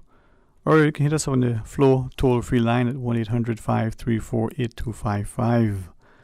One of our WhatsApp messages, say in respect to employment for Caymanians, agree with the caller. Also think that the employment agencies need to be scrutinized as well. So when they're advised of a job vacancy, do they look for, native-born Caymanians, or do they have family and friends overseas that are looking jobs? 949-8037 or 1-800-534-8255, or you can WhatsApp 925-3261. Looking at another comment from one of our listeners, and was asking about this whole issue of creating a transient society. This one shares that perhaps that is one of the issues, and I'll quickly maybe scan through it. People who come here, they seem to be given preference in some respects, but in the same token, what about the people who come here? Should they not have an opportunity to fairly, become citizens if the system is objective and impartial? Let's go to the phones. Good afternoon. Welcome. Thanks for calling. Hello. Good afternoon. Yes, I'm on the radio. You are very much on the radio. Thank you for calling. Yeah, thank you for letting me on. I want to agree with that woman, the last caller there. But Caymanian has all this to blame for themselves, because all the good ones, when they don't get promoted, don't get a job that they're supposed to get, they just keep their mouth shut and say nothing about it. Nobody says anything about it. Mm-hmm. They're marching about the gays, they're marching about one tree cut down, they're marching, but they don't march about the discrimination against Caymanian in jobs. Mm-hmm. And then again, the young Cameron Brackers, I talk about Cameron Brack now because I don't know too much about Frank Cayman, but I'm sure they're probably worse. Years ago, Cameron Brackers was hard workers, and they could get job anywhere all the world. Mm-hmm. But the younger generation knows a different something. They get a job, they don't want to come in, they come in late and they leave early, and then you speak to them to say, but you bully them, call in sick all the time. So there's a lot now than what it used to be years ago. Why is that, you think? I mean, why are we seeing that sort of behavior amongst people? Well, the reason for that, the parents give them too much, and then the government give them too much. They said I can stay home if I go to this government. The government give me more. So that's the reason why they're doing it today. When I was growing up, you didn't work, you didn't get the money. You didn't work, you didn't eat, no? Yeah, and that's the problem today. The problem, the government makes this, the government it makes things good, makes things bad, and that's what happening. They give the young people too much. I wonder if it's something in our society. I mean, joke and say maybe something in the drinking water, but is there something in our society that somehow we're losing the respect for self and for each other? We're losing that work ethic that our parents had. I say that to share that once, and maybe once too many. Some people. I mean, I agree. You got some good ones too, and got good work ethics and things for but when I was growing up, I have to say 9.999 had good work ethic, but not anymore. The younger generation is something else, and those who go away and come back is a different story, maybe. Mm-hmm. But I wonder too if we're looking at people who are ambitious, who are determined, who are willing to sacrifice, who work hard. I wonder if we are looking at them and encouraging them and being respectful to them and helping them, or are we somehow talking bad about them and making them feel bad and guilty and conscious that they have this ambition, this drive, this determination? Yeah, well, I tell you what, somebody told me a few days ago the government don't want anybody any good working for them, and maybe that's the problem, because they don't really appreciate the good workers, that could be a problem too, Well, it could be that somehow we've managed, like we do with so many things, to buy into the propaganda and buy into the lie, and over time it becomes very much evident that that's what we are, that we've been fooled and duped in so many ways. But it is it is unfortunate that I think from what we are sharing, we haven't come together as a people, and we're doing probably not enough to bring everybody to the same table so that we can break bread together. I mean, I definitely think something needs to be done about it. You know, the people qualified and then getting left behind by expats coming in here and so forth. But people need to talk about it. They need to anything. If not did about it, they need to march about it. They need to keep them, not keep their mouth shut about it all the time. You know, if they can get away with something, that's why it's being done. Right. You know? But this whole thing, right, is going to affect all of us, in that. It trickles down there, generation to generation, right? And the person today who is on a work permit, for instance, may eventually deliberately choose to be, in the line and applies and is given citizenship. And what if, for argument's sake, the discrimination, the behavior, all the things that you hear Caymanians talking about, what if that applies, to Caymanians now, but eventually applies to the person who becomes Caymanian? And all of a sudden, they're gone from 10, 15, 20 years in this country, living and enjoying life and not having an issue to now not have to worry about immigration anymore and work permit. But their employers treat them the same way that they saw their employers treating those people who didn't need a work permit. Right. If that is happening or potentially could happen, all of us need to find a common ground to say that the system isn't one that should continue if it creates these level of differences and divides. And if it's an issue that affects one person, could it not affect another? That's correct, yeah. Before we sign off, I want to talk about something else. Yes, sir. I want to talk about Caymani, the flights from the BRAC. Mm-hmm. They used to leave on the BRAC at 8:35 and get into Grand Cayman at 9:15. Mm-hmm. I had a ticket booked to come down next week, and they notified me that the schedule is changed now to leaving the BRAC on 9:15, getting in Grand at 10. Mm-hmm. And that's no good for Canberra coming down to see doctors and things. They missing the appointment, being late for the appointments and all that. So why they had to change the flight to put it later for? Did they tell you why? No, they didn't say why. Of course, they don't say nothing. And even time is coming back at leaving Grand at 4:40. Mm-hmm. But and I know in the summertime when the sun not set to 7:30, sometime maybe 8 o'clock in the night. Mm-hmm. They put the flight earlier, and in the winter time when the sun sets at 5, the little plane they fly in 7:30, 8 o'clock in the night. Why? So in other words, then they got it backwards then? Yeah, they got it backwards, 100% backwards. Right now I got maybe 20 minutes to catch my flight, and the plane is already late. I mean, to catch my doctor appointment. Mm-hmm. So why they got to move it up and leaving the back at 9:15 for? They should have moved it earlier, maybe leaving at 8, so people, the brackers, can come down and get the appointments, meet the appointments, and do what they need, business what they need to do, and get back up in the evening. Yeah, and I think not only are you highlighting the potential impact and inconvenience, but the added cost. You're on the BRAC and you come into Grand Cayman. It's not just a visit for the doctor, but you also have to find your transportation. It's not a taxi fare. It's not rent a car. It's a plane ticket. Right, and then sometimes you don't get through. You got to end up in a hotel room that can't get back in time to get to the airport at 3:40. Mm-hmm. Well, so I should be leaving 8 o'clock in the BRAC here, at least no later than 8:30, and leaving Grand Cayman and no earlier than 5:30. Yeah. Or 6:30 would be better. I don't understand what Cayman is doing. Nothing about brackets or something. We not come down just for fashion. We come down to do business or go doctor or something. Yeah, well, you know what? Sometimes people don't realize the impact that it's having, on everybody. They see it because it maybe makes some sense somewhere, for convenience, for expediency, for, finance. But if, as you reference it, maybe it's something that needs to be revisited to make it more convenient. Yeah, yes, sir. It's no good for brackets if you're leaving 9:15 in the morning and then leaving again 4:40 in the evening. That's no good. Well, I hope that won't fall on deaf ears. Thank you very much, sir. You too. God bless. Thank you very much. God bless. All right, well, look at that. 2 p.m. already. Let's pause and take a break. When you come back, we're going to go to the phone, so stay tuned. Today's biggest news. Radio Cayman. Your voice, your choice. Local, regional, international. This is Headlines from Radio Cayman's newsroom.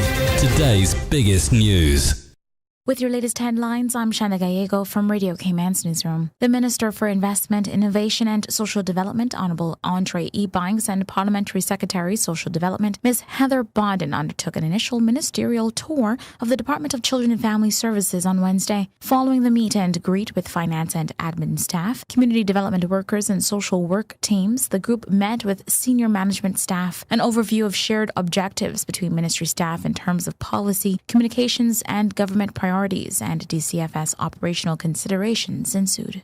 Turning to international news now, Israel's defense minister has warned that Israel has many more targets and no time limit on its military operations as Israeli military and Palestinian militants in Gaza continue to exchange deadly airstrikes and rocket bombardments. Rioting and violent clashes between Arab and Jewish citizens also swept across several Israeli cities on Wednesday, leading Israeli Prime Minister Benjamin Netanyahu to warn against lynching by either community.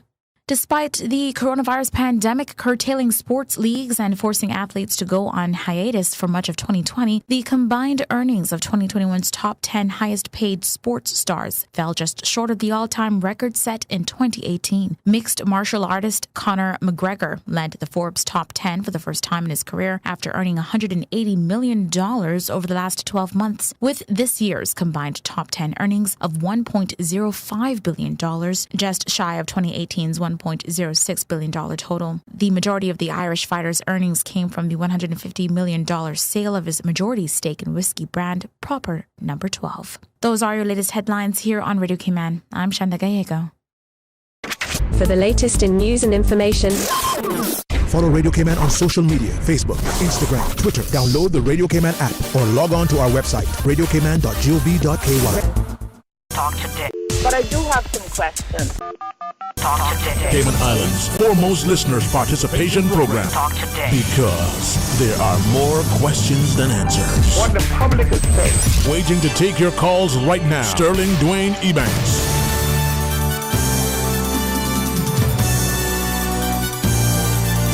Hey, good afternoon. Welcome back and thanks for joining us. It is Open Line here on Talk Today as we invite you to be a part of it. You imagine, it's Thursday already. Let's go to the phones. Good afternoon and welcome. Thanks for calling. Good afternoon. How are you today? I'm right here, thanking God. Amen, amen. You know, give thanks, right? Yeah. Nice little topic you got on there today. All right. Thanks very much. Yeah. Like you say, this problem that we have here with unemployment or saying that Caymanians is lazy and all this kind of stuff about Caymanians. The problem is that people get work permits here in the Cayman Islands, and this happens from where they come from. That thing is done, buttered down and fixed up, and and they can come in here and they don't have the job. Some people even find housing and everything for them, or it depends on who they're going to work for. Or they will catch it one of their friends or a family or somebody here, and then by the time they get here, then they will say going through the back door deal. Then by the time they get here and they get here good, they bring in their family or some family members or some friends or some neighbors from where they come from, or and this is all going on, and I don't see how immigration. What they're really doing, because they say in the enforcement, how many times you see these enforcement officers going around the place and looking around for anything, for anybody, to see, well, okay, they got work permit, they're working, or they working, someone's working different places. Mm-hmm. You got them with work permits in your own Caymanians. They got like one person doing, working for this one and working for that family, working for the next family, and that person got 6, 7, 8 jobs they kill out. They can't even get a day rest. Mm-hmm. And that could be Caymanian getting that job, but you know why? Because they can't ride the Caymanian to pieces. The Caymanian got to stand up to them. Then that money got to come in time for them, or wherever they're sitting down, or wherever they is. They could be sitting down eating a big meal in a restaurant. That Caymanian is going to approach them and say, "Listen, I want my money," and that's gonna be a problem. But the work permit holder not going to do that because they want to stay here. They want to be here and live on the island and enjoy themselves. Mm-hmm. So they're not going to be out there. They're not going to go out there and embarrass their employers or anything like that. And this is really what's going on. Mm-hmm. You understand? It's like a hell hostage thing with these people with work permits. And they ain't going to complain to immigration because staying here in a hog pen or in the bushes is better than staying where they come from in a mansion. Mm-hmm. So if they got reported, it would never be reported, and you know their boss is not gonna report it because it's gonna be a problem. So this is the situation right now. This is the situation, and it's not going to be resolved, at all. How much people is going on them job sites, them construction sites, all them construction sites. All you can see is one nationality. One of them can learn how to plaster, lay blocks, do carpentry work. What happened to our people? What happened on the job training? None of that can't go on no more. If a Caymanian go to a young Caymanian go in, they're not going to boots, they're not going to helmet, they're not going to send them, tell them to go find them things. You understand? But how you going to find those things if them poor suffering Caymanians begging in their own country? You understand? How are they going to get those things if they do not have the money? And half the family members can't afford it, and friends. You only got friends sometimes when you got money in your pocket. You want to see your friends? Make you end up in the hospital or prison or no money in your pocket. You want to see who your friends are? So a fool and his money's own power. When they go start a job, and their friend here, that friend is buying their boots, the next one is buying their helmet for them, next one is buying their vest, the next one is giving them some clothes and everything. So they start, when they go on the job site, they don't have no yes, man, tomorrow I can come back or I can start today. When they go out on the road a half an hour and they hustle up everything. A Caymanian can't really do that, and our people is the worst of our own people. You understand? They can have the money, and they still will tell them they don't have it. You understand? So that's what I'm trying to say to you. This is what really happening. And, April the 14th was election day, was change. They wanted change. We got change. And they had to go out in the middle of Georgetown, all the Caymanians out there in the hot sun had to go an extra mile to make sure that they got the government that they said that they wanted. You understand? And they had to go an extra mile at the Seaman Hall to try to make sure that they got the other one that jumped ship to get her back to come back in. And they had to go all the way east then and started April the 17th to get one of them to see if he could drag him out of the house saying that the people were up the bullying them and carrying on with them up there. But what he did caused the people to do that. You understand what he got out of that? He ended up worse than Ard McLean. Ard McLean was standing up and speaking up for the Caymanians and stern with what he was saying. But what did he get? He didn't even get a ministerial seat. But if he had sat himself there, he would have ended up with a ministerial seat. And maybe that East End would have had a better situation. But I mean, they're all Caymanians, so you got to take care of them even if they're not got a ministerial seat up there. But is that then? Yeah. I mean, as I listen to you, is that part of the challenge that we are immediately creating a divided adversarial system? And in your last comment, we're all Caymanians. What is it going to take for us to come together? I mean, think of it, right? We have an immigration. I can tell you what my old man used to say, the only thing that could make us come together and for change. And I can tell him that that sounds bad. We are all not going to do about that, not that. We're equal in death, huh? That's what he used to say all the time. I wonder what he used to say that. Yeah. That's what he said. The only thing that would bring us together is that, but you don't see that. Half the time, people, even one time you can see them is when they're at a funeral. You can't see them nowhere else or at the hospital. You can't see them nowhere else. Well, maybe that's the change that we need, huh? One time, and when a disaster come along, they all, how you doing? Good to see you. You got something to eat there? Oh, how your children doing? And you see after things look a little bad again, you got to head straight again. You understand? So it seems like Caymanians have what you call, I don't know what I can't find the word. We're such in a pitiful situation that, and you can't even trust them. You can't even trust them because it's worse. They don't stand up with you in the workplace. If you stand up and you speak out and you come in a meeting and they say, oh yeah, the bosses could be half killing, they're rubbing shit all over their face. Right? And when they get in that meeting, they got to speak. You see when they get in that meeting and then bosses and management take a line off the table with food and soft drinks and whatever.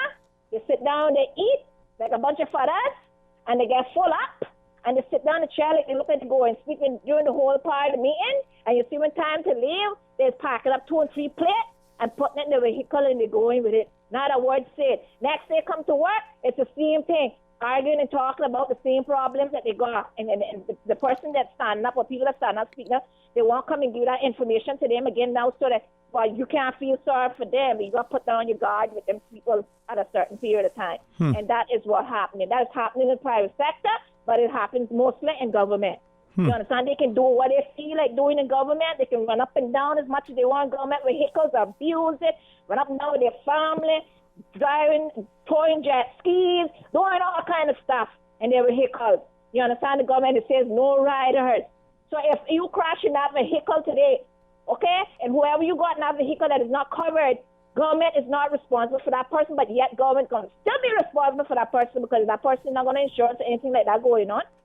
And then you got to take care of them. So that's still government money. It's still our money. You understand? And who's doing that? Who is doing that? Not the little small man down on the ground. It's the big man on the top. The management is who driving around the place, abusing vehicles. It's the small man down below got to get a vehicle to get up and down to work, or walk to work, or catch a bus to work, or get a donkey. This should be the same way. Most all the big bosses in government, all of them got vehicles for themselves, and they're driving down home. And when you know, you see park up in some other place where you're not supposed to be.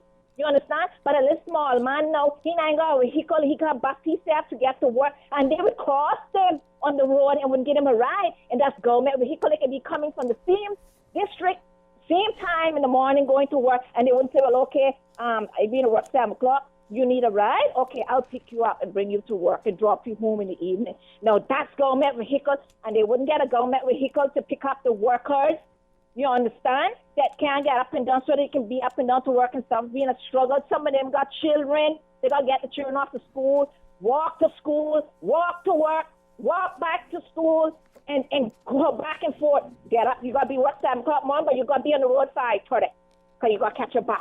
And you got to catch another bus for another way. Then you got to walk this way. Then you got to walk every step to work. And then same fathers passing on the road with your children. And it could be raining. And you going to work, or you going to carry your children, and they would not stop to pick you up. And it's worse if you stand up and speak out. It's worse if you stand up and speak out.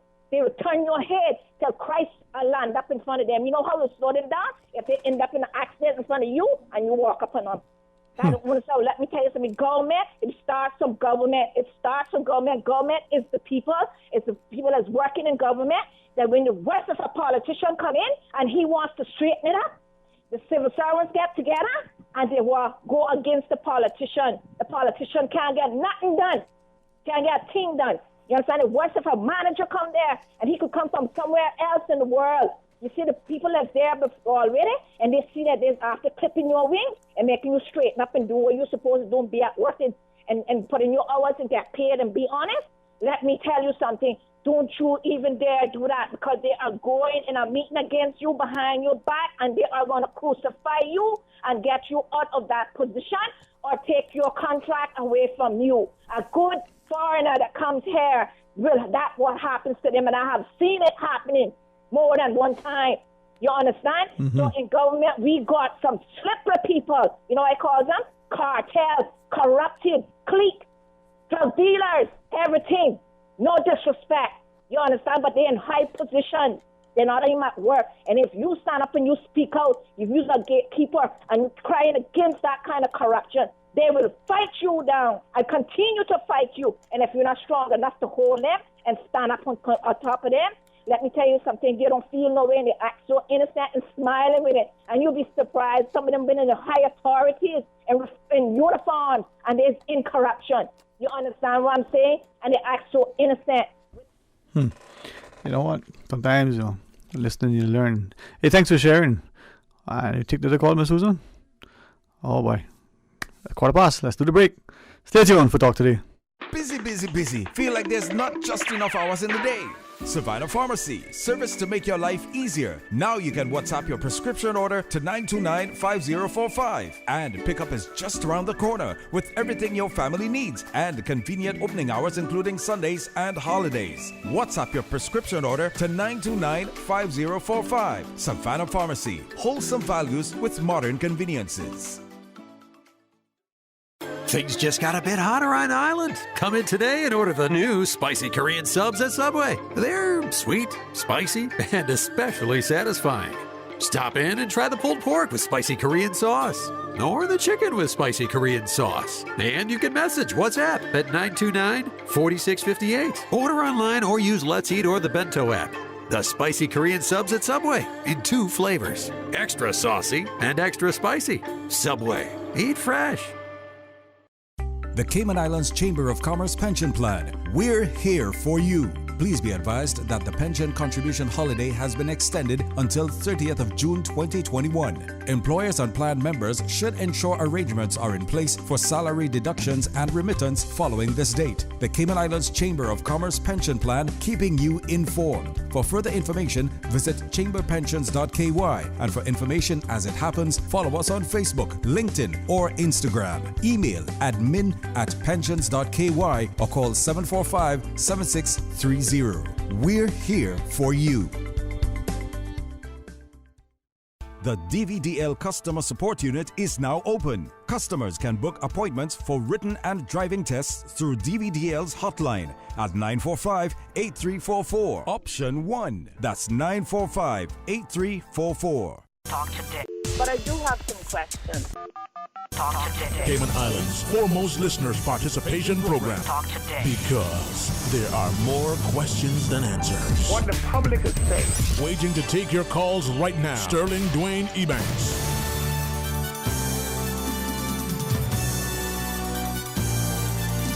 Hey, good afternoon. Welcome back. Thank you for sharing with us. It is open line. We've got, 13 minutes thereabouts remaining. So let's go straight to the phones. Welcome. Thank you for calling. Hello. Good afternoon. How are you doing there, Dwayne? How's it going? Blessed, man. How about yourself? Good, not bad. Dwayne, on this employment issue here that we have with Caymanians, right? Mm-hmm. Things are not always the way it seems. And as an employer, right, I'll share this with you. I've went through a bunch of Caymanians, young Caymanians, right? They just come out of school, been out of work for a while, that I offer jobs to. You know how long they last? Tell us. 2 weeks maximum. Yeah. Why is that, you think? And it's not because of the pay. The last guy that left a week ago actually told me that the work is too hard for him, and that's in the construction field, right? The work is too hard for him. He's not cut out for this. He's going to leave, right? Mm-hmm. Okay? And this has been people that I have bought boots for, safety gear for, whatever the case may be that they need it, right? And that's fact. Okay? So when I sit down and look at this now, Dwayne, for the younger people, it comes in like a not for all of them, right? So I don't want to paint all of them with a right. wide brush, right? Okay? But for the majority, it seems like it's a social media get-rich-quick scheme. For all of them, they're looking to get views and look to get money off of YouTube, and it's all a social media thing. Because they're looking at social media, they're looking at the people living on social media and the lavish things that's for their lives anyway, and believing that's nothing, that's the road that they're going. Mm-hmm. Right? Okay? And it's not helpful. You know what I mean? Yeah. So parents themselves need to think about this issue. I mean, all these kids have things at their fingertips. All right? Should they really have that access to that? Right? Yeah. But as I listen... You see what happened in the news the other day, right? With the children. Should they have phones in school? Should we allow phones in school? I mean, when we grew up, right? And I can guarantee you were the same way. You saw your father, your mother work hard for what they had to do, and you grew up in that work ethic. Mm-hmm. Okay? That's what you grew up in. That's what I grew up in. A work ethic that you have to work for what you want. Right? I never grew up with much where you work for what you want and you do it honestly and you continue moving. Right. All right? Okay? And that is not being ingrained in our kids today. But why is that? What is it that we're doing wrong, or we're not doing right, or we're not doing it properly? Most parents these days are letting the iPads raise their children. You can see it at restaurants. You can see it where you go out. Fathers don't talk anymore, They're all on the phones, taking pictures and taking pictures of food. Right? What a babysitter is now. Yeah. An iPad, baby cry, you stick the iPad in front of it. You understand? So you're giving these children this, and you expect any better? What are they seeing? Are you even looking to see what they're seeing on the internet? Everything on these children's fingertips, right? And people allow their children to do that, and they expect them, to make these decisions at a young age. Do you think that somehow, whether in their homes or schools, but in our society. Could be in all parts, could be just in some parts. That we somehow send in either A, a very deliberate, conscious message, or B, somehow inadvertently. And we're doing this thing in a way that says to young Caymanians that we're displacing them even before they're out of the gate. We're very deliberately marginalizing them, or we're doing so inadvertently. As an example, let's say in our schools, for instance, or in our employment opportunities, we're not providing the training, the nurturing, and the like. I hear what you're saying relative to... But Dwayne, I don't want to cut you, right? But No. we are not preparing our... Look at the government school. We are not preparing those children to go out into the workforce. Right. And you know why? You know how you can tell that you're not doing it? As an employer, tell us. You can tell that they're not doing it, Dwayne, by their hairstyle, by the way they dress, right? But they don't care. Do you think that you can walk in a bank and expect to get a job with your hair out of the wazoo? Employers probably don't want that because you are representing that company. Do you think that that we apply that same standard both to the Caymanian school leaver as well as the foreign national, whether on a work permit or work permit renewal or otherwise, that the same deportment, decorum? Well, I would honestly think so, right? Because if you have a decent company, Dwayne, you want decent people portraying your company when you put on your company shirt. Right? No, granted. Because that's your company. The image, and right? if you grow that company, you're not going to make anybody destroy that, right? Okay? Yeah. So I would expect you, when you come work for me, you carry yourself in a certain manner, right? Okay? And that's facts, Dwayne, and I'm telling you this from facts, Yeah. Dwayne, when I was younger, right, I had dreadlocks, and you know what I had to do? Cut them. You know why? Because I realized at an age that you cannot get anywhere in society with that because you're portrayed a certain way. It's simple as that. So you want to get somewhere, you bend and you go to get where you need to get. End of story. There's no excuse for that. After you get where you want to get and you're your own guy and you have your own money, and do what you want to do, right? But until then, Dwayne, you have to bend to what society, to what your employer wants and how they expect you to carry yourself, and we don't enforce our children to do that. And on the immigration issue, right? The problem we have there, Dwayne, we allow people on work permit here to jump from job to job. That's a problem. You understand? That's a problem. If I have a permit for you, you should not be allowed to go and jump to Joe Blow across the way. If you want to jump to that job, you go home and reapply for a permit. And then you'll see how much jobs get taken out by people jumping from job to job. You understand? That is what needs to happen, because years ago, and I don't know if you remember this, years ago, when work permit holders came here, they had an ID, and they dare go nowhere else, nowhere on the island without it. Because if you're found without it, you're getting arrested. Am I wrong in saying that? That's a perception that we've heard. That was really in your... It's not a perception. I know that's a fact. So that's a fact. Right? Okay. That's a fact. Right? Okay. They had to carry their ID. And work permit holders back then was not allowed to jump from job to job. Absolutely not. Right? Now we've opened that up, and we allow them to come here and jump from job to job, and then you wonder why Caymanians get more opportunities. If you make it harder for work permit holders to switch jobs, and if they have to leave, then you can have more opportunities for Caymanians. It's simple as that, right? It is dead simple as that, Ray. Yeah, man. Right? Yeah, man. Okay, close the gap by giving these IDs, and that ID not only holds the employer to account, because you'll automatically know who that person is employed with when they go to the hospital and they go there and they don't have health insurance, then the employer has to be called, because you have to think about how much work permit holders go to Georgetown Hospital and get care and don't pay for it. Who pays for that? Bears and us, I huh? pay for that, Yep. Okay? And then you wonder why these things happen, okay? And it's simple things, small changes that could be done to do this. We simply have our children going to school with phones, making an iPad, raise them. We're not preparing them for the workforce as you were and I were, right? Okay? And I guarantee you, Dwayne, and I don't know your parents, but I guarantee they tell you to carry yourself a certain way. Even today. Even today. You understand? Yeah, Why yeah. they told you that? Because they realize when you go out, you're not only reflecting on yourself, you're reflecting on how your parents raised you, Dwayne. Yeah, man. Yeah, you make valid points. I'm just trying to think: are we finding common ground, and are we working together, and are we consciously or inadvertently displacing not just each other, but ourselves? And parents are calling out, and they're wondering what to do. Cut away the internet, cut away that stuff. That stuff is unnecessary. When did you get a phone, Dwayne? You used to have a phone to school or what? Yeah, phone to school. Wow. I know. Card one? Yeah. Right? I'm just saying. Yeah, man. Right? Yeah. So these are the things we give our children, and you're not blocking what they see on the internet. So you have children raising up and being adults too soon and thinking that they can make decisions too soon. And parents abdicating the That's the responsibility. problem. Yeah. And that is the problem. Yeah, man. Right? Yeah, man. So until they fix that, we'll forever be in the spot that we are, disenfranchised our own Right. Caymanians of our own Yeah. schools. You still got my number, right? Give me a shout now. All right. Bung something off you, man. All right. Thanks, bro.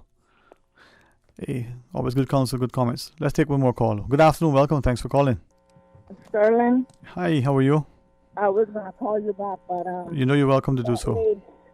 that lady, if you had another, say, another 60 people add to her, and you all talk about Kim, I need some change, another 60 added to her, I think we might get a little bit of change in this island, you know? And that gentleman just now, man, I tell you, I give him heads up with everything he was discussing here a while ago. I don't remember the IT, but I remember that when you come here as a hairdresser, you stay as a hairdresser. You couldn't go and become a pediatrician or a carpenter or whatever. You had to sit under a hairdresser. And like you say, you want to go and do something else, you go back home and you come back here with your certificate, whatever, and say that you is a doctor. You understand? But now that this work permit is open, half of that is what destroying this island. And this thing about these contractors having multiple workers and can take them from job to job, and they're working practically 24 hours a day, practically with no rest. They're just jumping from job all day and all night. And that is not fair because the Caymanians will never get into the construction. And then when he mentioned about, you know, how the guy came and worked into the work was a bit too hard and so forth, so forth. I understand where you're coming from because it's the parents who is making these kids go up too soft. And when I say too soft, Sterling, I mean to the fact of, you know, the yard need cutting, but you're going to bring a lawn service in to cut your lawn, and your 15-year-old, your 18-year-old are sitting in a house on the internet or hanging out with his friends in the backyard, playing games and drinking sodas and misbehaving, whatever, and having fun. They call it fun. And the gardeners there cutting the lawn.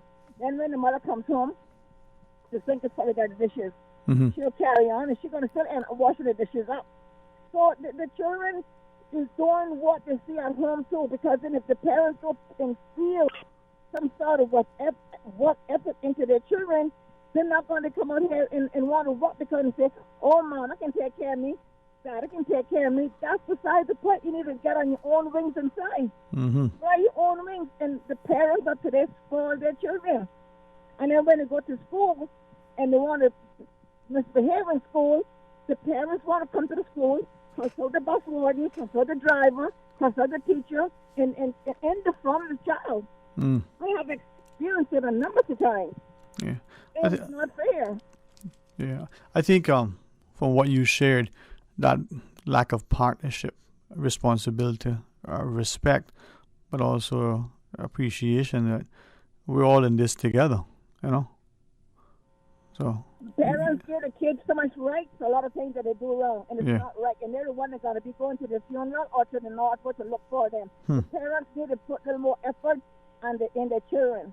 They really need to, because we are losing our children on a daily basis, and the 95% of them is going to Northwood, and that is not a place for a young person. They should be here working and help fill in the country that they still live in and so-called their home. It's not a home, it's an enjoyment, pleasure for them to have fun, and then go to Northwood and government take care of them in the prison. Freedom, young medical, vision, dental, and go some other home that they got to go. Yeah. Come on, Sterling. Let's do better, right? I tell you, it is sad, but anyhow, Yeah. you take care. And that Thank lady you. that called a while ago, I would love to meet her. You take care and have a great one. Yeah, she later as somebody said. Hey, thank you too. Maybe time for one quick final call. Good afternoon, welcome. Thanks for calling. Good afternoon to you, sir. Oh, hey, good afternoon, Mom. You know. Good to hear you. Yes, Mom. Quickly, I see the time. Yes, Mom. So anyway, I listened to several of your callers, not all of them, unfortunately, but when it comes to Caymanians and working, getting on the job sites, what they're requiring and so on, One might say that what I'm about to explain might be isolated cases. No, I don't think that. I think these are just things that I have personally heard about. Mm-hmm. But a Caymanian goes on a job site. One is right near the post office right now. Consults with the supervisor or a supervisor, Mm-hmm. someone who speaks with a Jamaican accent, tells him, come back in a week. A week would be the following Wednesday. Okay, he confirms. So, not Monday? No, come Wednesday. All right, sir, I'll see you Wednesday. Mm-hmm. Goes back on Wednesday. The same man, supervisor, tells him, so why didn't you come Monday? He said, what do you mean, why didn't I come Monday? We discussed that. You told me Wednesday. Well, we got somebody else came in on Monday, okay? Didn't get the job. You don't argue about it. Makes no sense. Caymanians thrown off. Another one, obviously because they were in a hurry to get one job finished to go to the next, told another Caymanian, yes, get your steel tip boots. Come in here tomorrow morning. We got a job. We'll give you a helmet, but no boots. Boots are not cheap. They can be anywhere between $80 and $150. Gets his boots, goes to work, works 2 days, tells him they're going on another job site. We will call you. 2 weeks later, no call. Mm-hmm. Trying to get through. These are the tactics that are used. But I will say this on this radio today, that I hope that Mr. McKeever Bush and his government of 2003 will sit down and recognize their folly when they removed from Caymanians the authority that they had to control labor in our little islands. This is not Canada. This is not the United States. This is not some big country in Europe. These are 3 little islands. You think long and carefully whatever you do here, because we have no vast resources. And what is happening is that Caymanians who do not fit into an office Mm-hmm. are sometimes overlooked as, we can get cheap labor. Everyone in this country is entitled to his or her rights as a Caymanian.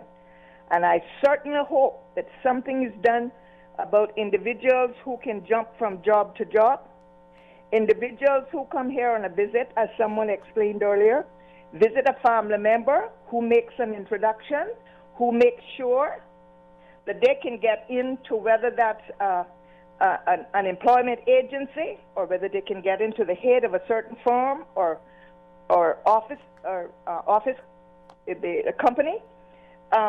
These are the things that are happening, and unless individuals choose to make this known in writing and in person, we're going to continue to have a problem. I'm not looking for work, but I certainly am very concerned that any Caymanian who wants to work in this country is not able to get a job. It doesn't matter what that job might be, as long as he or she wants to work.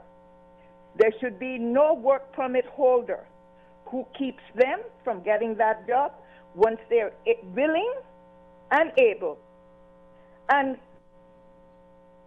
have a desire to move up. Mm-hmm. There are times when Caymanian wants to move from, I don't like being an electrician. I want to be a chef.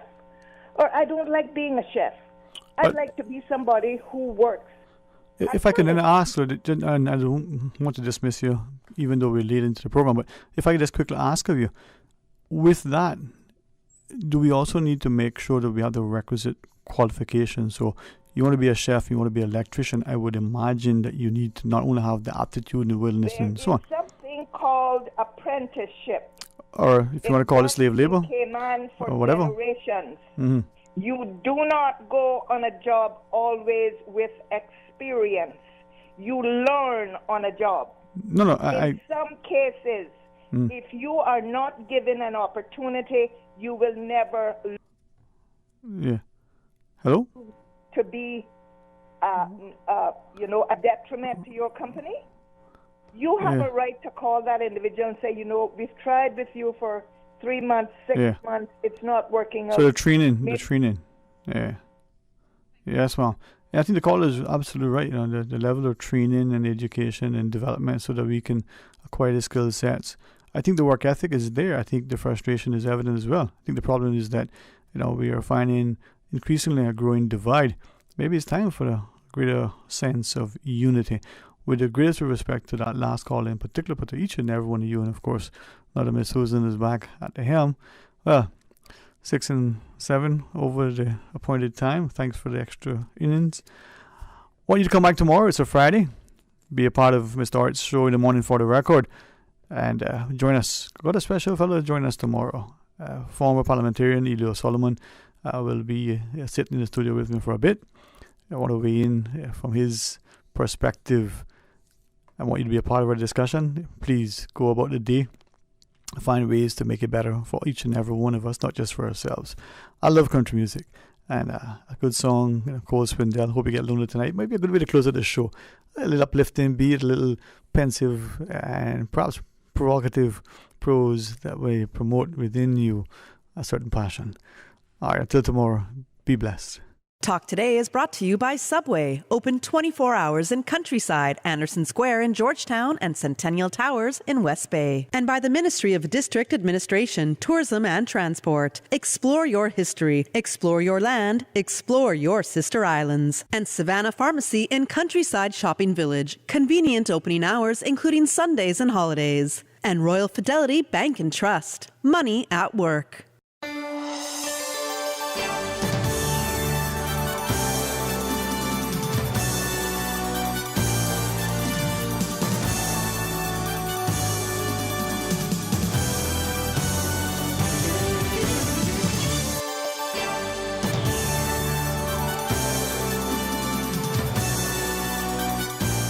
Radio Cayman. The voice. The heart. The soul.